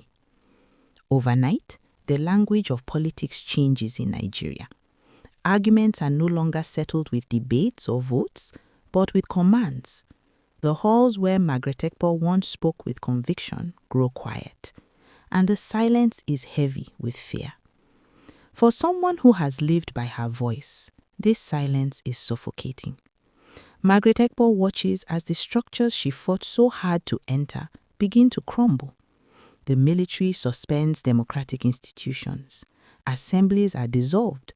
Politicians are sidelined, detained, or forced into retreat. The dream of independence, still young, still fragile, starts to crack under the weight of power struggles and mistrust. For many, this is the end of political engagement. Survival becomes the priority. Staying quiet feels safer than standing out. But Margaret Egbo has never been good at staying quiet. Still, this moment demands a different kind of courage. Speaking too loudly now could mean disappearance. Organizing openly could bring violence down on the very women she has spent decades empowering. Margaret Egbo understands that resistance must sometimes change shape in order to survive. So she adapts. Public rallies give way to private meetings. Grand speeches turn into careful conversations. The fire does not go out, it goes underground. Margaret Egbo remains in contact with women's groups, encouraging them to stay united, to support one another economically and emotionally. She reminds them that political power is not only exercised in parliament, but also in how communities care for themselves when institutions fail.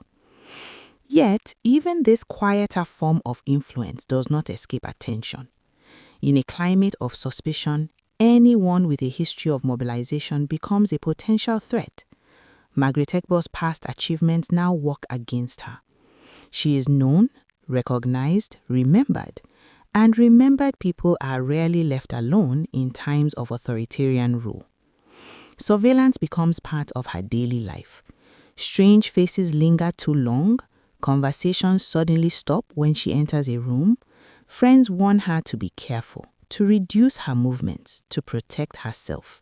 She feels the invisible net tightening. Then, Nigeria is plunged into its deepest wound yet.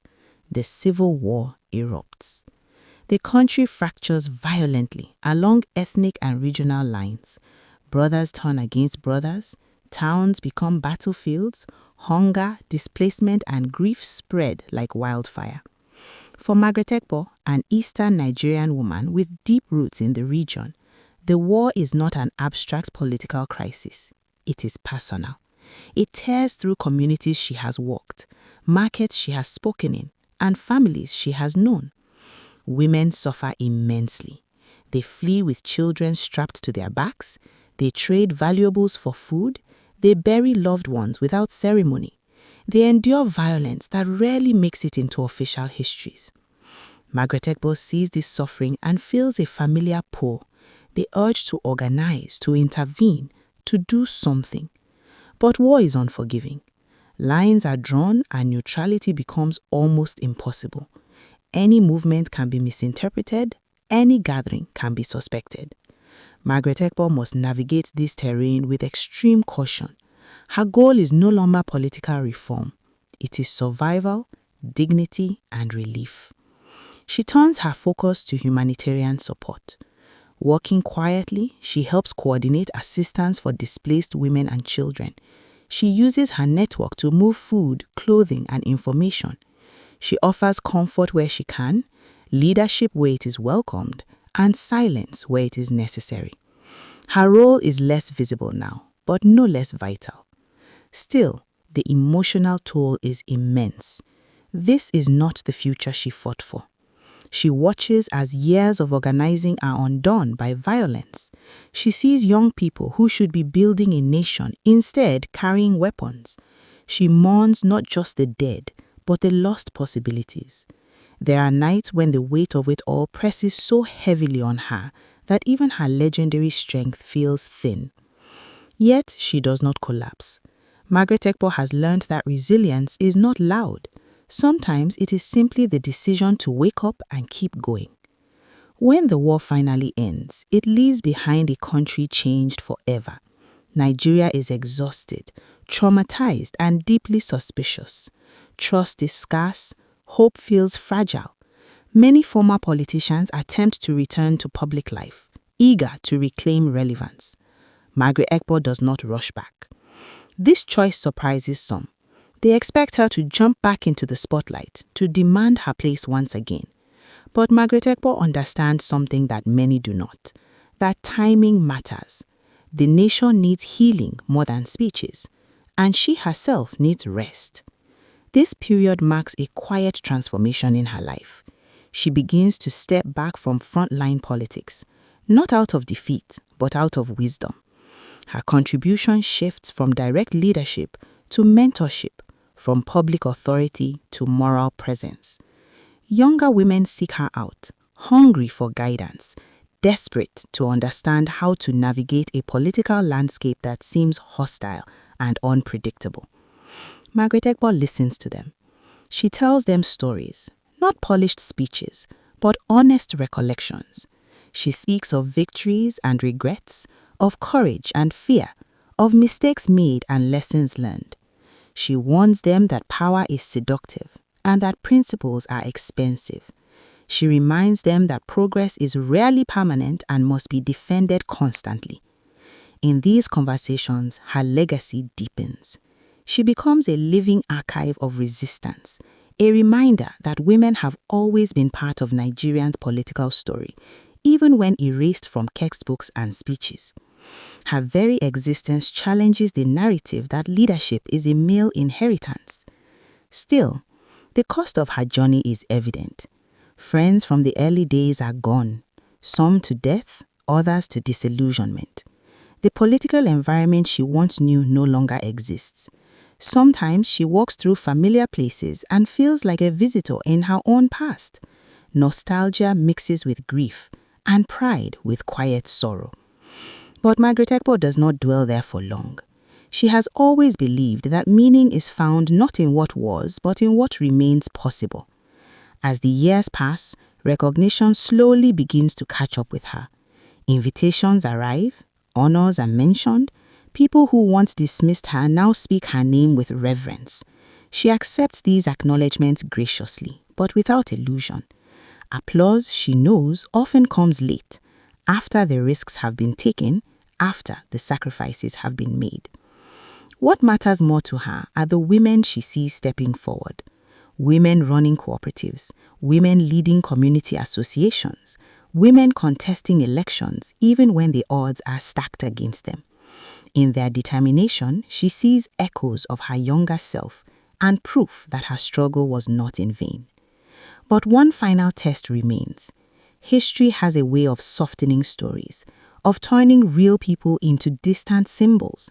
Margaret Egbo is aware that she is slowly being transformed into an icon. Praised, simplified, and sometimes misunderstood.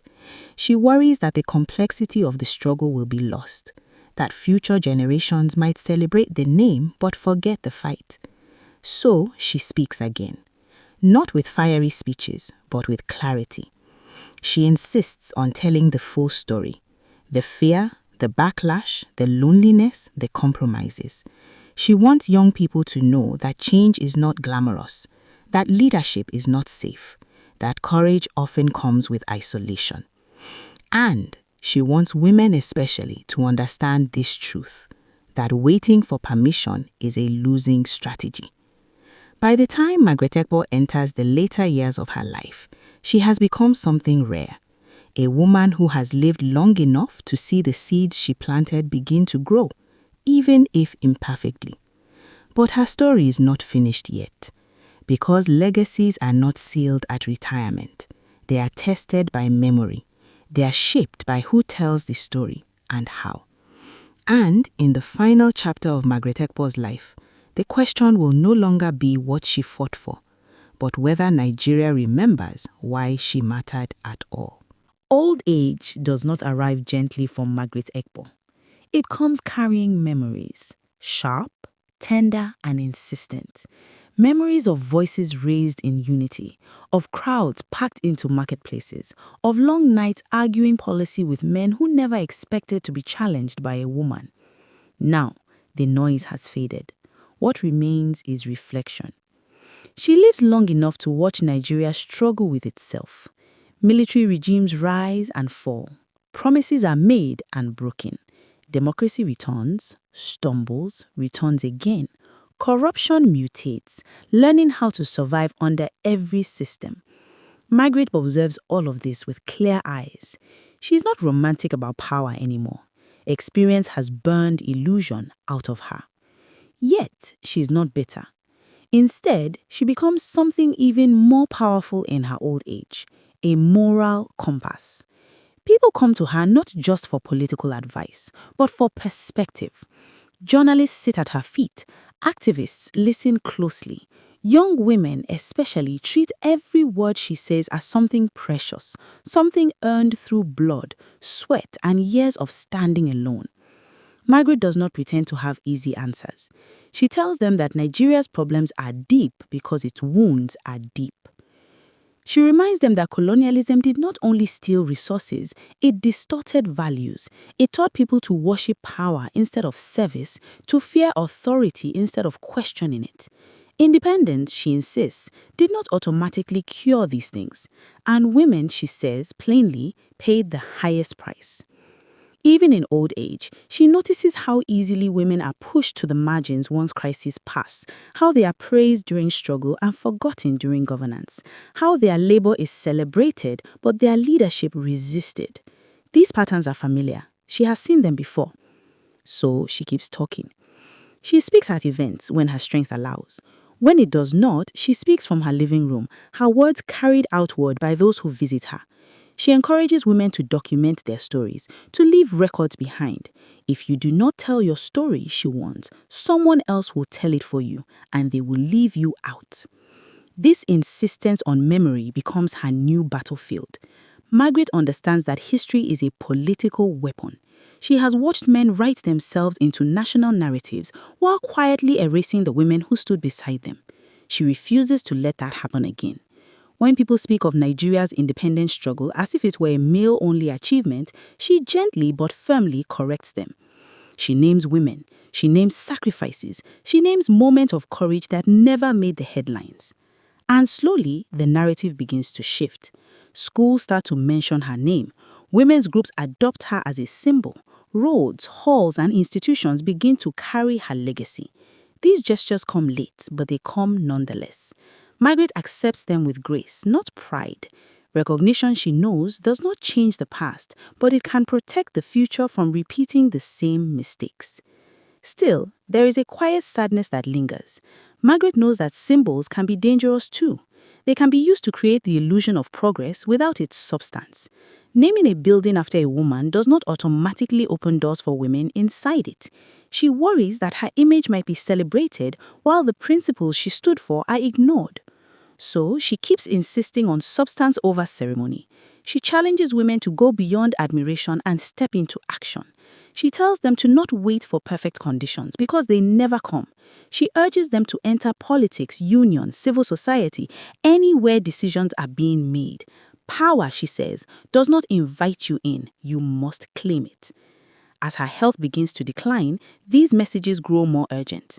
Her body weakens, but her mind remains sharp.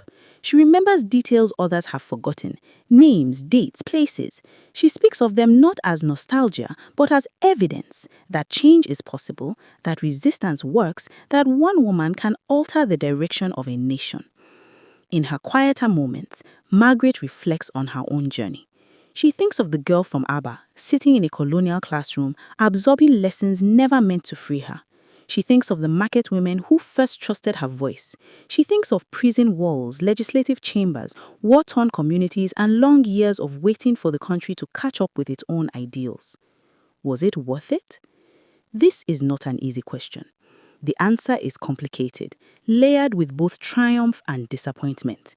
Nigeria is not the just, equitable nation she dreamed of. Women still fight for space. Power still resists accountability. But then she remembers the women who came after her. The ones who stood taller because she had stood first. The ones who spoke louder because she had broken the silence. The ones who knew without being told that leadership was possible. In that realization, she finds peace. As news of her declining health spreads, tributes begin to pour in. Articles are written, speeches are planned. People begin to speak of her in the past tense even before she's gone. Margaret listens to some of it, amused by how kind history can become once a threat is no longer present. She is not offended. If anything, she hopes the praise will spark curiosity, that young people will ask, what exactly did she do? Why was she feared? Why did she matter? Because answers to those questions carry lessons Nigeria still desperately needs. When Margaret Egbo finally passes on, she does so quietly without fanfare. There are no dramatic final words recorded for history, no grand political statements, just the end of a long life lived in service, resistance, and unwavering belief in women's power. But death does not end her story. In fact, it sharpens it, because now the responsibility shifts. The story is no longer about what Margaret Egbo did. It is about what others will do with what she left behind. And that final reckoning of memory, legacy, and unfinished struggle is where her story reaches its most important chapter. After Margaret Egbo is gone, something subtle but powerful begins to happen. Her absence creates space, not emptiness, but reflection. People start looking backward with new eyes, re-examining a history they once rushed through. Her name, once spoken mostly in activist circles and women's meetings, now travels farther, into classrooms, into public debates, into the quiet moments where a nation asks itself hard questions. Who really fought for our freedom? And who did we forget to think? For years, Margaret Egbo had warned that memory is fragile, that if stories are not protected, they are distorted. Now, with her voice no longer there to correct the record, the responsibility falls on others. And slowly, deliberately, her story is reclaimed. Scholars begin to write more honestly about women in Nigeria's independence struggle. They do not speak of women as supporters or helpers, but as strategists, organizers, and leaders. Margaret Egbo stands at the center of this retelling, not as a saint, but as a force. Complicated, relentless, unavoidable. Young Nigerians encounter her story and feel something shift. For young women especially, her life becomes permission. permission to be bold without apology, permission to speak in rooms that were not built for them, permission to challenge systems older and louder than themselves. Margaret Ekpo no longer feels like a distant historical figure. She feels like a warning and an invitation at the same time. But her legacy is not only about women. Men, too, begin to grapple with what her story exposes, that Nigeria's political failures are not just about bad leadership, but about exclusion, about voices ignored, about power hoarded instead of shared. Margaret Ekpo's life becomes evidence that progress is impossible when half the population is treated as an afterthought. Her influence shows up in unexpected places, in a young woman contesting a local election despite mockery, in a market association demanding fair treatment from local authorities, in a community leader insisting that women be included in decision-making, in classrooms where girls raise their hands a little higher, a little more confidently. These moments are not always credited to her name.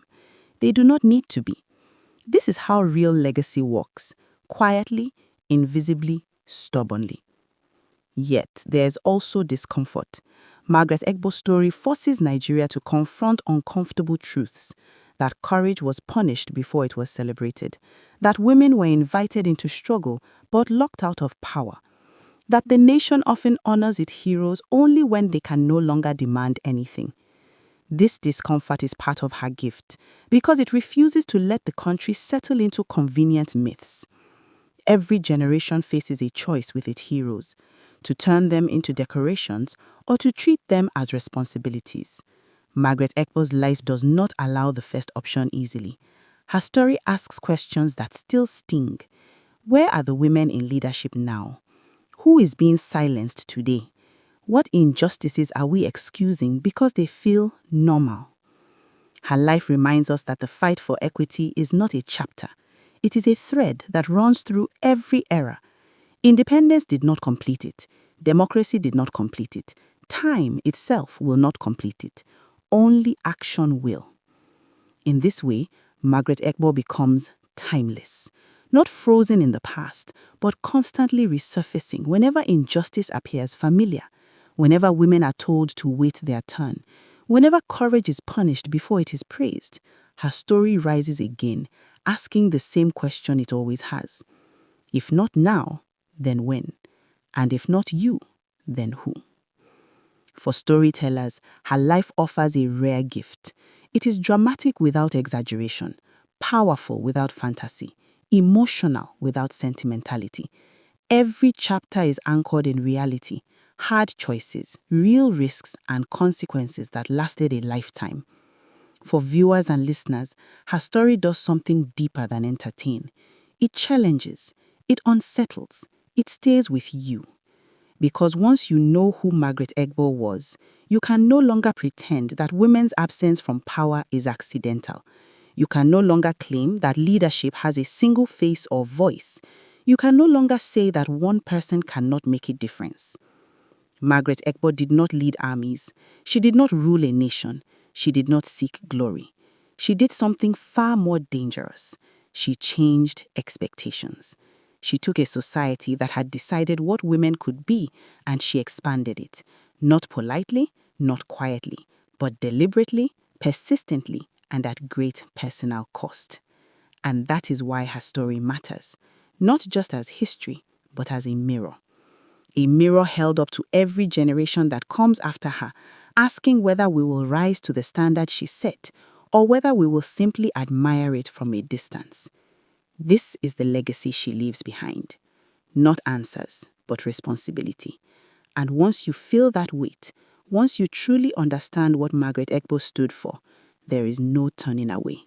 Because her story does not end with her death.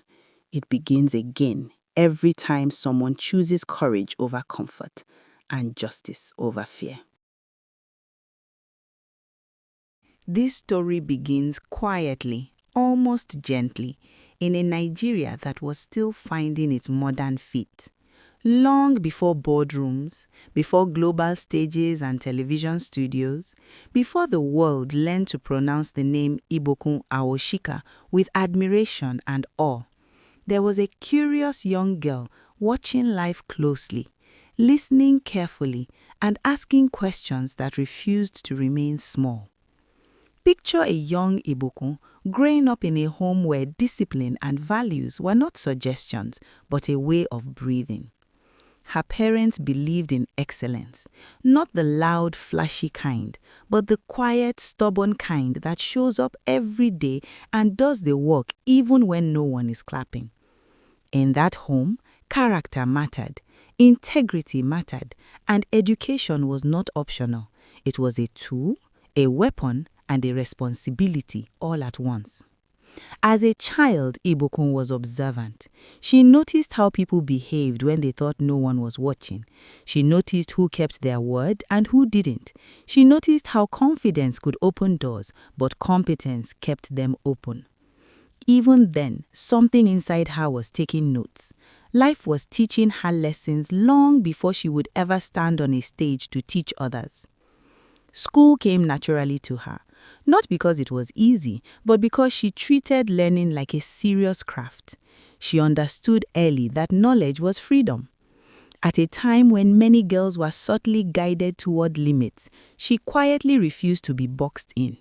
She wasn't trying to rebel, she was simply determined to become everything she could be. When she chose to study chemistry at the University of Ife, now Obafemi Awolowo University, some people raised their eyebrows. Chemistry? Why not something simpler? Why not something more appropriate? But Ibukun had already learned one of her earliest life rules: never ask permission to pursue your potential. Chemistry sharpened her mind. It trained her to think in systems, reactions, cause and effect. Little did anyone know that those same skills would later help her navigate markets, people, and power. After university, the world did not roll out a red carpet. There were no instant breakthroughs, no overnight success stories. What came instead were real jobs, real responsibilities, and real lessons. She worked in various organizations, including furniture and interior design firms, where she began to understand the language of craftsmanship, quality, and customer trust. She learned how businesses actually worked, not the textbook version, but the messy human version. Then came a defining moment. Many people wait for perfect conditions before they begin. Ibukun did the opposite. With limited resources, a young family, and plenty of reasons to delay, she chose courage over comfort. She decided to start her own company. That decision was not glamorous. It was terrifying. Imagine starting a business in Nigeria at a time when access to funding was scarce, networks were guarded, and being a woman in a male-dominated industry meant constantly having to prove that you belonged in the room. She was not just building furniture, she was building credibility, plank by plank, contract by contract. The early days of the Chair Center were full of challenges. There were days when cash flow was tight and nights when sleep was optional. Suppliers tested her, clients doubted her, competitors underestimated her. But what they didn't see was her inner fire. She was not loud about it. She didn't need to be. She showed up prepared, she delivered excellence, and she kept her promises. Slowly, something remarkable began to happen. Customers returned, referrals increased. The Chair Center evolved into the Furniture Manufacturing Company, a brand that would later be trusted by banks, multinational companies, and government institutions. In a country where consistency can be difficult to maintain, Ibukun Awosika built a reputation for reliability. But success did not soften her, it sharpened her. As the business grew, so did her understanding of leadership. She realized that building a company was not just about profit margins and production schedules. It was about people. It was about values. It was about creating systems that could outlive the founder. She invested in learning. She read. She attended courses. She listened to mentors. And then she became one. One of the most powerful shifts in her journey was when she began to speak publicly.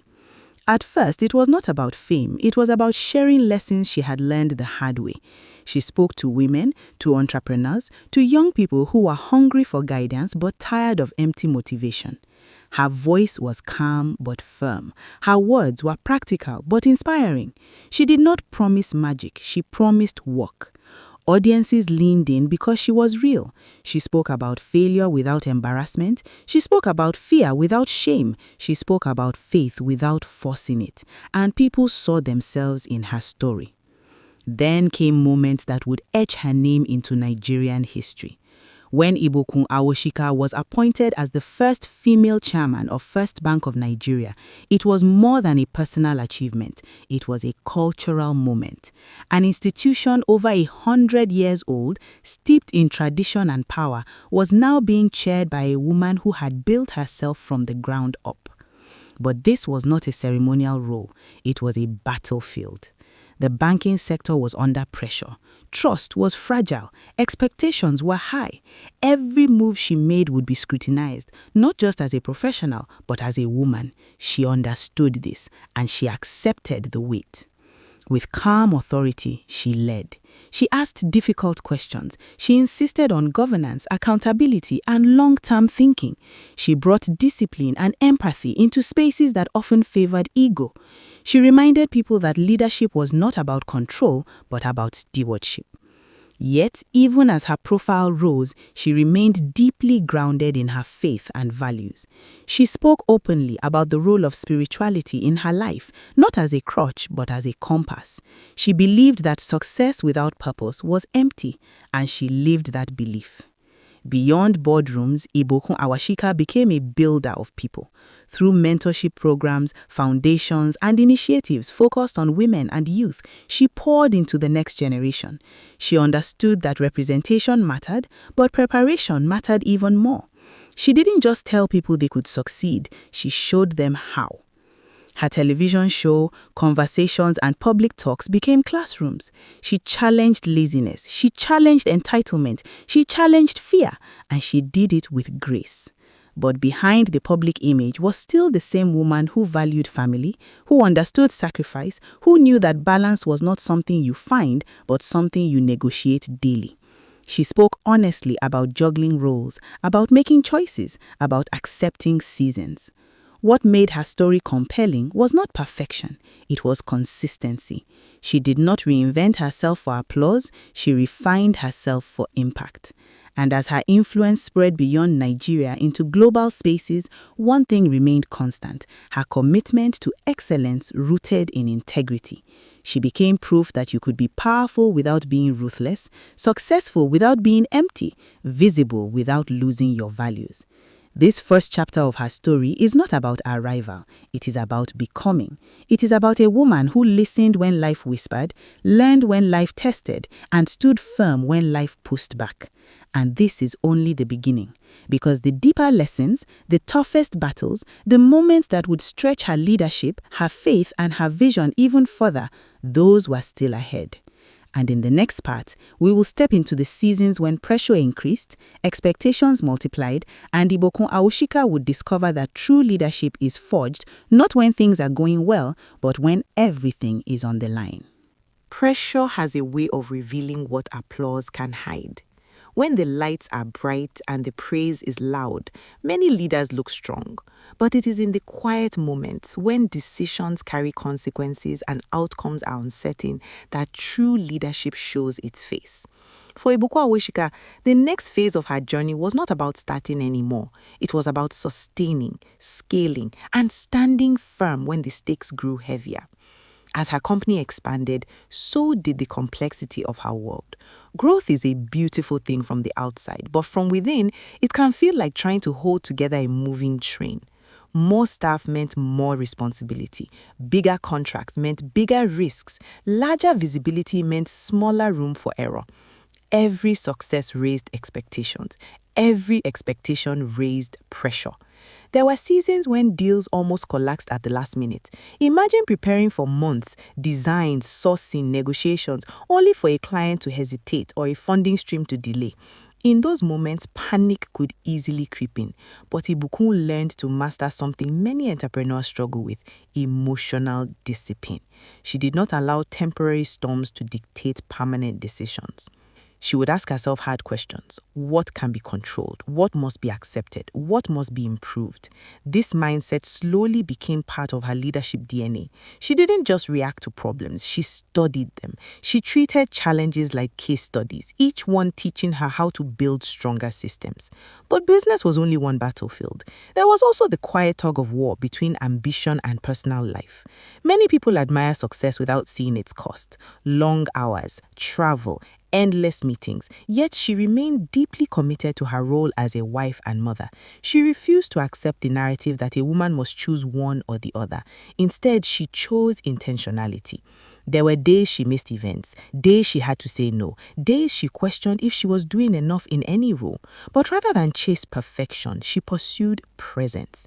When she was at work, she worked fully. When she was with family, she tried to be fully there. It wasn't always neat, but it was honest, and honesty became one of her greatest strengths. Around this time, her voice in the public space began to grow louder. Invitations to speak increased. Conferences wanted her. Young entrepreneurs sought her out. Women looked at her and saw possibility. Not because she claimed to be extraordinary, but because she proved that ordinary beginnings could lead to extraordinary impact. One particular pattern began to emerge in her talks. She often spoke about mindset. She would say that many people prayed for opportunities but were unprepared for the responsibility that came with them. That success was not just about dreams, but about discipline. Her words resonated because they were lived, not borrowed. Then came moments that tested her resilience in deeper ways. Economic fluctuations affected businesses across Nigeria. Markets shifted. Policies changed. For a manufacturing-focused company, these changes were not abstract news. They were daily realities. Costs could rise suddenly, imports could delay, currency shifts could affect projections. In such times, some businesses cut corners, some compromise quality, some delay obligations. But Ibukun Awoseka guarded her company's values fiercely. She believed a brand was not built in good times, but proven in hard times. So she maintained standards even when it hurt margins. She honored commitment even when it stretched resources. And slowly, that integrity became a competitive advantage. People began to trust her name, not just her company. Trust is a quiet currency. It doesn't make noise, but it opens doors money cannot. Banks listened differently. Partners negotiated differently. Clients recommended her confidently. Over time, her reputation started walking into rooms before she did. But with recognition came scrutiny. There were critics, there were doubters. There were those who believed her success must have a hidden story, because sometimes society struggles to accept that a woman built something powerful through competence and grit. Rumors occasionally floated. Skepticism appeared in subtle questions. Yet she did not fight noise with noise. She answered with results. Results have a way of silencing doubt. As her influence expanded, she became more intentional about mentorship. She remembered what it felt like to navigate without a map. So she tried to become a compass for others. She would sit with young founders and ask them questions that forced clarity. What problem are you solving? Why does your business exist? Can your system survive without you? Many expected motivational speeches. Instead, they received strategic thinking. She was warm, but she was also firm. She encouraged dreams, but she demanded structure. She celebrated vision, but she emphasized execution. And those who truly listened found their trajectories changing. It was also during this period that her faith became more visibly woven into her story. Not in a preachy way, but in a grounding way. She often acknowledged that her journey was not powered by her strength alone. That humility made her relatable. She never positioned herself as self-made. She saw herself as guided, supported, and graced. Then came the call to larger leadership began to whisper. Board roles, advisory positions, strategic influence beyond her own company. She stepped into these spaces thoughtfully, understanding that governance required a different lens than entrepreneurship. Running a company is one thing, guiding institutions is another. It required patience, foresight, and the ability to see beyond immediate gains. Every new role refined her perspective. She began to see the ecosystem of business, policy, and leadership as interconnected threads. She understood that sustainable change required more than individual success stories. It required institutional strength. Yet, even as her world expanded, she never forgot her beginnings. She still spoke about starting small, about knocking on doors, about learning by doing. She still emphasized that no title replaces hard work, no position replaces preparation. Those who met her often noticed something striking. She carried influence lightly, no unnecessary arrogance, no intimidating pride, just quiet confidence, the kind that doesn't need to announce itself. But life has a way of raising the stakes just when you think you found rhythm. New opportunities were coming, opportunities that would place her in spaces historically dominated by men, tradition, and power. Spaces where every decision would echo beyond boardrooms into national conversations. Spaces where she would not just represent herself, but symbolically represent possibility for many others. And with those opportunities came a new question. Could she carry not just her vision, but the expectations of a generation watching her? The answer was not simple, because the higher you climb, the stronger the winds. There were nights of deep reflection, moments of prayer, moments of strategic thought. She understood that saying yes to certain roles meant less comfort, more scrutiny, and heavier responsibility. Leadership at that level was not about prestige, it was about stewardship under a microscope. Still, she did not run from weight. She evaluated, she prepared, she stepped forward when conviction outweighed fear. What many didn't see were the private moments of doubt. Even the strongest leaders have them. The difference is what they do next. Ibukun Awosika turned doubt into preparation. She read more, learned more, listened more. She believed that growth was the only respectful response to opportunity. And so, as doors continued to open, she walked through them not as someone chasing titles, but as someone answering a call to impact. But the next chapter of her journey would bring her into a role that would make history, attract national attention, and test every layer of her leadership, from competence to character, from courage to calm. A role that would prove whether her years of discipline, integrity, and vision had truly prepared her for the magnitude of influence she was about to hold. And when that moment arrived, it would not just change her story, it would inspire countless others to believe that leadership has no gender, excellence has no stereotype, and destiny often begins where comfort ends. Because in the next part, the stage grows bigger, the spotlight brighter, and the responsibility heavier. And Ibukun Awosika would step into a position where every move mattered and every decision could shape more than just a company. It could shape history. History rarely announces itself before it happens. Most of the time, it creeps in quietly, disguised as another meeting, another call, another opportunity to serve. For Ibukun Awosika, the moment that would place her name in the pages of Nigerian corporate history did not arrive with drums or headlines. It arrived as a responsibility, heavy, complex, and impossible to take lightly. By now, she had built a reputation that traveled ahead of her, not just as a successful entrepreneur, but as a thinker, a builder, and a leader who valued governance and long-term vision. She had spent years proving that competence and character could coexist, and people in powerful spaces had noticed. When the opportunity came to chair one of Nigeria's most iconic financial institutions, it was not simply a promotion.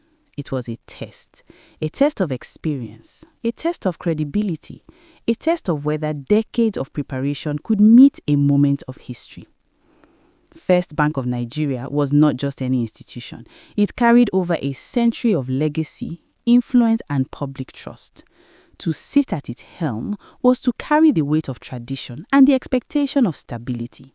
And to do so as the first woman in that role added another layer of visibility. Fair or unfair, it was real. The day the news became public, reactions rippled across the country. Some celebrated, some were surprised, some were quietly skeptical, not because she lacked credentials, but because she was stepping into a space long dominated by men. In many minds, leadership at that level still had a look, and she didn't fit the old picture. But Ibukun Awosika was not trying to fit old pictures, she was writing new ones. Her first days in that role were not about celebration, they were about listening. She met with stakeholders, she studied reports, she asked questions that cut through surface-level comfort. She understood that leadership at that level required clarity more than charisma. In boardrooms, she was calm but firm. She did not raise her voice to command respect. She used preparation, she used insight, she used perspective. She understood risk, governance, and the delicate balance between growth and stability. Years of running her own business had taught her to think beyond quarterly wins. But leadership at a national institution comes with invisible pressure. Every decision can be interpreted politically. Every move can be analyzed publicly. The margin for error is thin and the spotlight is constant. There were tense meetings, moments where opinions clashed, moments where difficult questions had to be asked. In such spaces, it is easy to become defensive or overly cautious. She chose neither. She chose thoughtful courage, the kind that weighs decisions carefully but does not hide from responsibility. Outside the boardroom, her appointment was doing something powerful.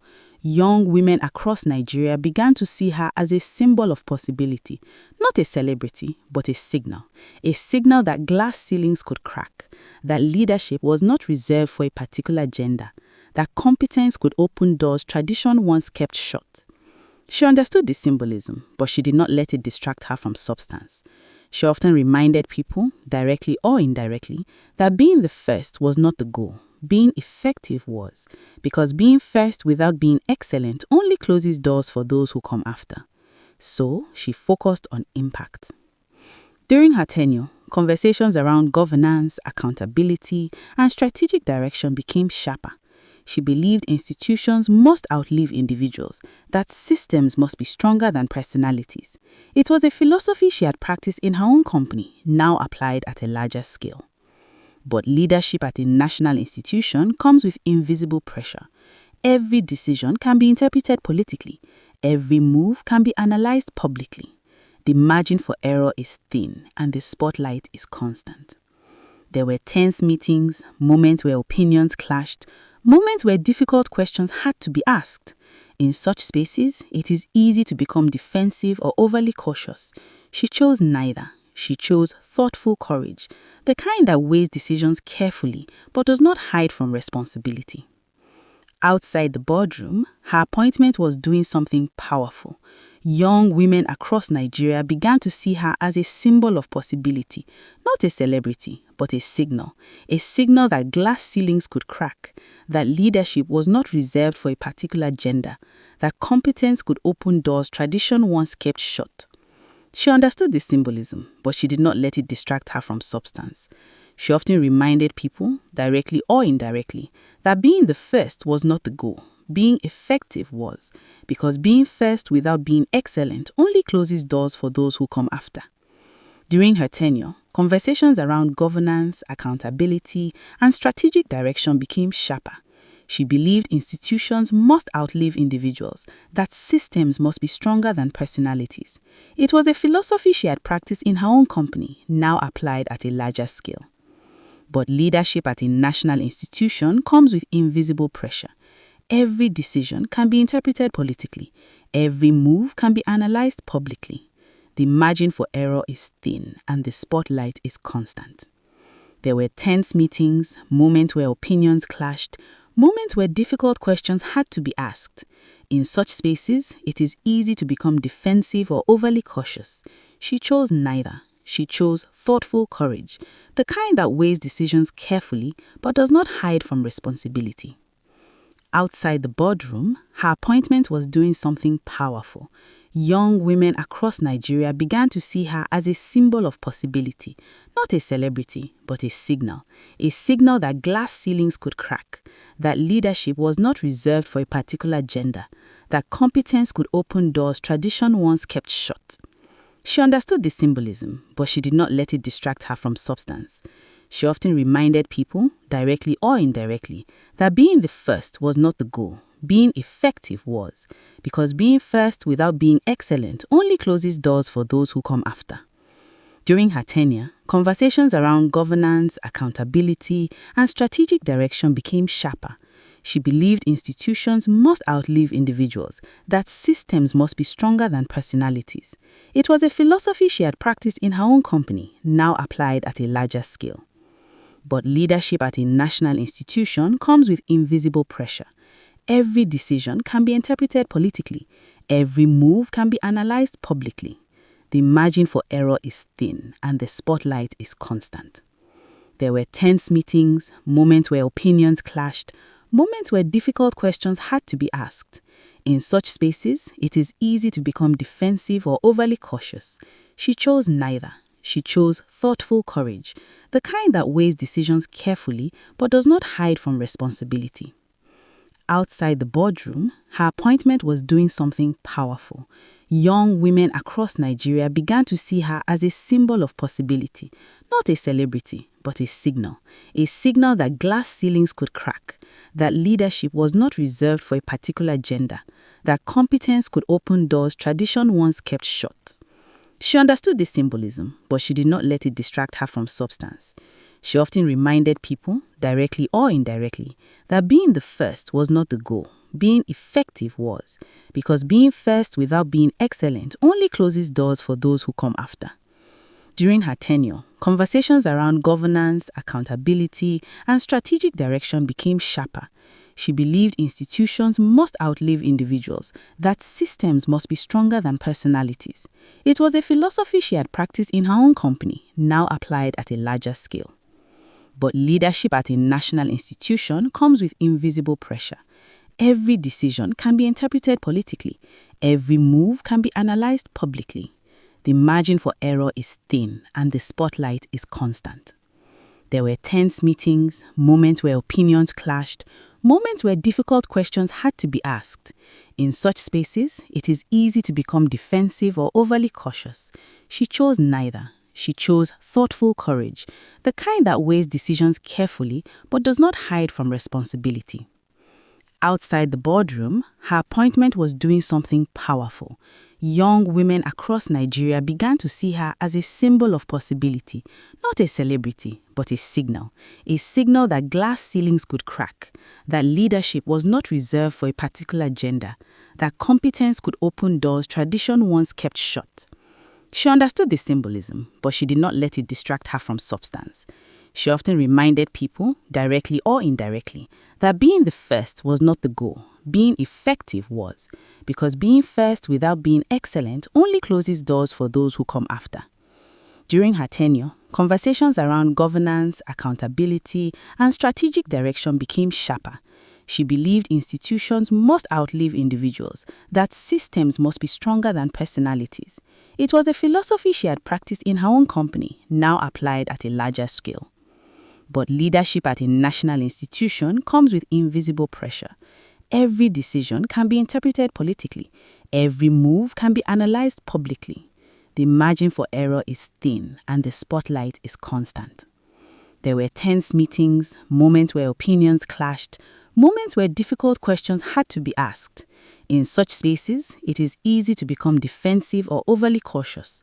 She chose neither. She chose thoughtful courage, the kind that weighs decisions carefully but does not hide from responsibility.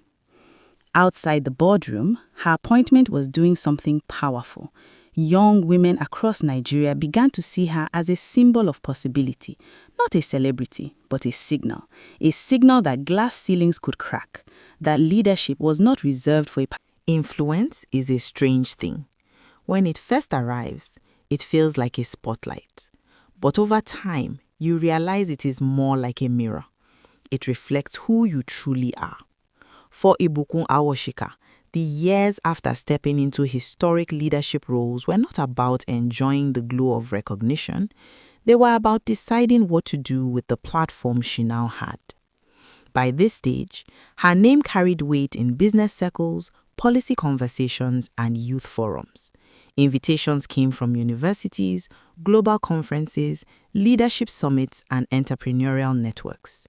Many people in her position might have leaned into celebrity, but Ibukun leaned into responsibility. She had seen enough of life to know that visibility without value is noise, so she became intentional about the messages she shared. Whenever she spoke, she tried to leave people with tools, not just inspiration. She would often say that motivation can start a journey, but structure sustains it. Young entrepreneurs flocked to her not because she painted success as easy, but because she explained it as possible. She talked about cash flow management, governance, partnerships, and resilience. She warned about scaling too quickly. She emphasized documentation, accountability, and learning to separate emotion from business decisions. Some listeners were surprised. They expected soft encouragement. Instead, they received practical truth. But those who listened carefully found themselves better prepared for the real world. Around this time, her advocacy for women in leadership became more pronounced, not in a confrontational way, but in a constructive way. She believed in capability over tokenism. She often stressed that women should not just seek seats at tables, but also develop the competence to influence decisions at those tables. Her message was clear. Representation matters, but preparation matters more. She mentored many women privately, helping them navigate careers, businesses, and leadership roles. Sometimes the advice was about negotiation, sometimes about confidence, sometimes about setting boundaries. She understood that the journey for women in leadership often included invisible hurdles, cultural expectations, self-doubt, and the pressure to overperform. But she also challenged limiting mindsets. She encouraged women to stop shrinking themselves, to speak up when they had value to add, to pursue excellence not for validation, but for impact. Beyond gender conversations, she increasingly spoke about nation building. She believed that sustainable national growth was tied to strong enterprises, ethical leadership, and long-term thinking. She challenged young people to see entrepreneurship not just as a hustle, but as a responsibility. Businesses, in her view, were vehicles for job creation, innovation, and societal stability. Her voice carried credibility because she had walked the path herself. She had faced payroll pressures, she had navigated market instability, she had made tough calls. So when she spoke about resilience, it was not theory, it was memory. Another dimension of her life that began to stand out was storytelling. Not fictional storytelling, but the ability to frame experiences in ways that taught lessons. She could take a simple business challenge and turn it into a powerful leadership insight. She could describe a failure in a way that removed shame and replaced it with learning. People began to realize that her impact was not limited to boardrooms. It lived in minds, in the way people thought differently after hearing her, in the courage some found to start, in the discipline others developed to continue. Yet, even with all this influence, she remained a student of life. She read widely, she listened to global perspectives, she engaged with other leaders. She understood that leadership is evolving and anyone who stops learning starts declining. There were also moments of reflection about legacy, not the kind written in awards or titles, but the kind written in people. She often asked, who is growing because of me? What systems will survive beyond me? What values am I modeling consistently? These questions shaped her choices. She invested more time in mentoring ecosystems and platforms that multiplied impact. She supported initiatives that developed entrepreneurs at scale. She lent her voice to conversations about governance, ethics, and leadership in Africa. At the same time, she did not pretend the journey was always smooth. She acknowledged fatigue. She acknowledged the weight of responsibility. She acknowledged that leadership sometimes requires hard decisions that not everyone will understand. But she believed that clarity of purpose makes tough seasons meaningful. Her faith remained a steady anchor. In interviews and conversations, she often referenced the importance of purpose and divine guidance, not as a slogan, but as a personal conviction. It influenced how she viewed success, setbacks, and service.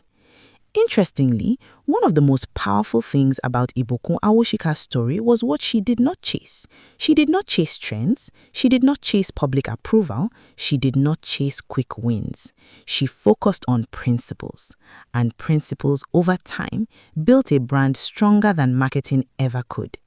People who met her often noticed her calm presence, not passive but grounded, the kind of calm that comes from knowing who you are and what you stand for.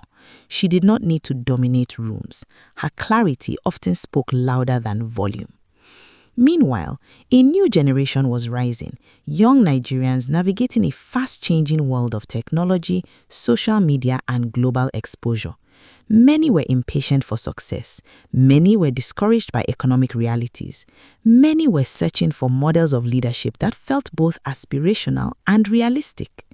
Ibukun Awoshika became one such model, not because she promised shortcuts, but because she embodied the long road. She represented the idea that consistency, values, and competence still matter in a noisy world. But every impactful life reaches a point where the question shifts from what can I build to what can I leave behind? Not in a final sense, but in a multiplying sense. How do you ensure your journey becomes a bridge for others?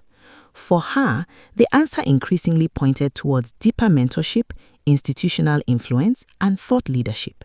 She was no longer just building businesses, she was shaping perspectives. And yet, even with all she had achieved, the story was not slowing down. If anything, it was maturing. The lessons were getting deeper, the impact wider, the reflections more profound. Because in the next phase of her journey, the focus would turn even more towards legacy, transformation, and the quiet but powerful work of shaping the future through people and ideas.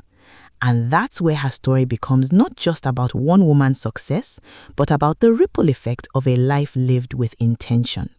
Because when influence is used wisely, it doesn't end with you, it continues through others. And in the final part, we step into the heart of that ripple effect, where the true measure of her journey begins to reveal itself, and where her story leaves listeners not just inspired, but challenged to rise. Time has a way of asking every great leader a quiet question. When the applause fades, what remains? For Ibukun Awoshika, the final phase of her journey is not an ending, but a revealing of what truly matters when titles evolve, when positions change, and when the world stops looking only at what you achieved and starts looking at what you built into others. By now, her story had traveled far beyond the walls of Nigeria. Her voice had reached global stages. Her insights had shaped conversations about leadership, governance, and entrepreneurship across continents. But the deeper story was happening in quieter spaces, mentoring sessions, private counsel, strategic investments in people, and moments where a single conversation changed someone's direction. She had come to understand something profound. Success is loud, but impact is often quiet. There were young founders who built sustainable companies because of one principle she taught. There were professionals who negotiated better, led better, and believed in their capacity because they once heard her speak. There were women who stepped into leadership roles with more confidence because her journey made the path feel possible. These ripple effects rarely make headlines, but they shape the future. At this stage, Ibukun Awoshika's focus leaned more toward legacy thinking, not legacy as a distant concept, but as a daily practice. She asked questions that many people avoid. If I step away today, what continues? If my name is removed, what systems remain strong? If the spotlight shifts, what values still stand? Those questions influenced how she chose projects, partnerships, and platforms. She became even more selective, pouring energy into initiatives that build capacity rather than just visibility. She believed that Africa's future would be shaped by builders, people who create institutions, not just impressions. Her conversations often returned to values: integrity, discipline, faith, excellence. She emphasized that these were not old-fashioned ideas, they were timeless advantages. In a fast-changing world, values are anchors. They keep leaders steady when trends shift and pressure rises. One striking evolution in her perspective was how she viewed failure.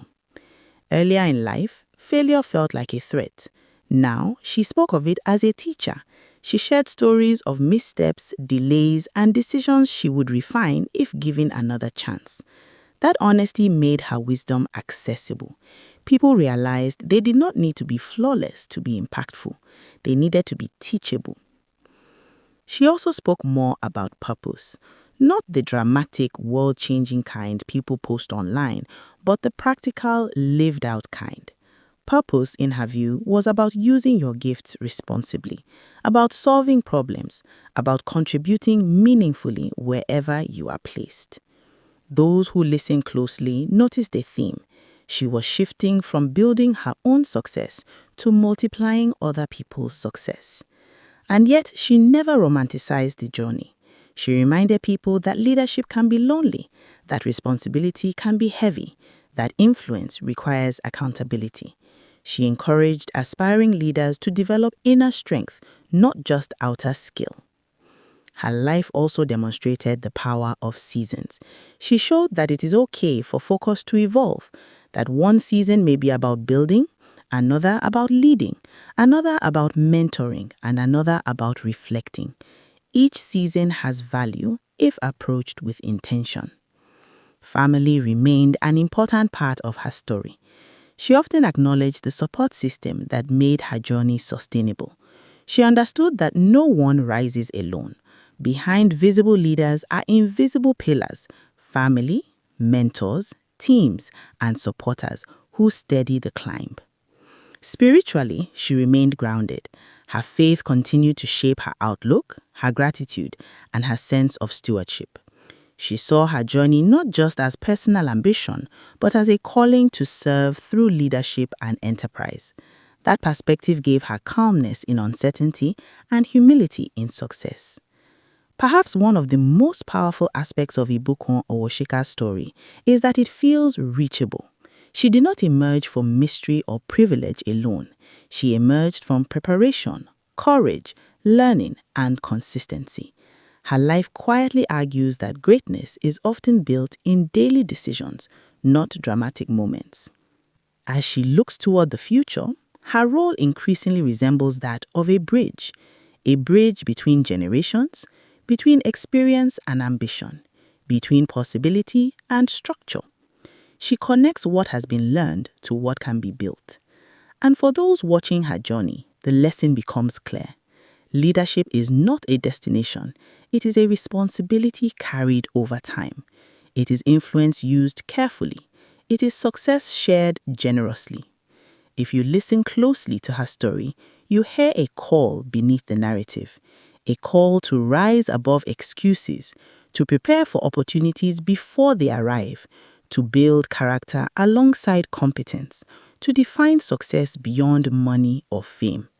Because at the end of the day, when the noise settles, what remains is not the title someone held, but the lives they touched and the systems they strengthened. Ibukun Owosika's story is still unfolding, and perhaps that's the most inspiring part. She is not a finished tale. She is a living lesson, a reminder that impact is a journey, not a moment. And as this story closes, it does not end with a period. It ends with a quiet challenge to the listener. What are you building that will outlive you? What values are guiding your ambition? What legacy are you shaping right now, even in small decisions? Because somewhere, someone one day may tell a story about your journey too. And when they do, the most powerful chapters will not be about how high you climbed, but about how many others rose because you did. And that's how a life becomes more than a success story. It becomes a legacy.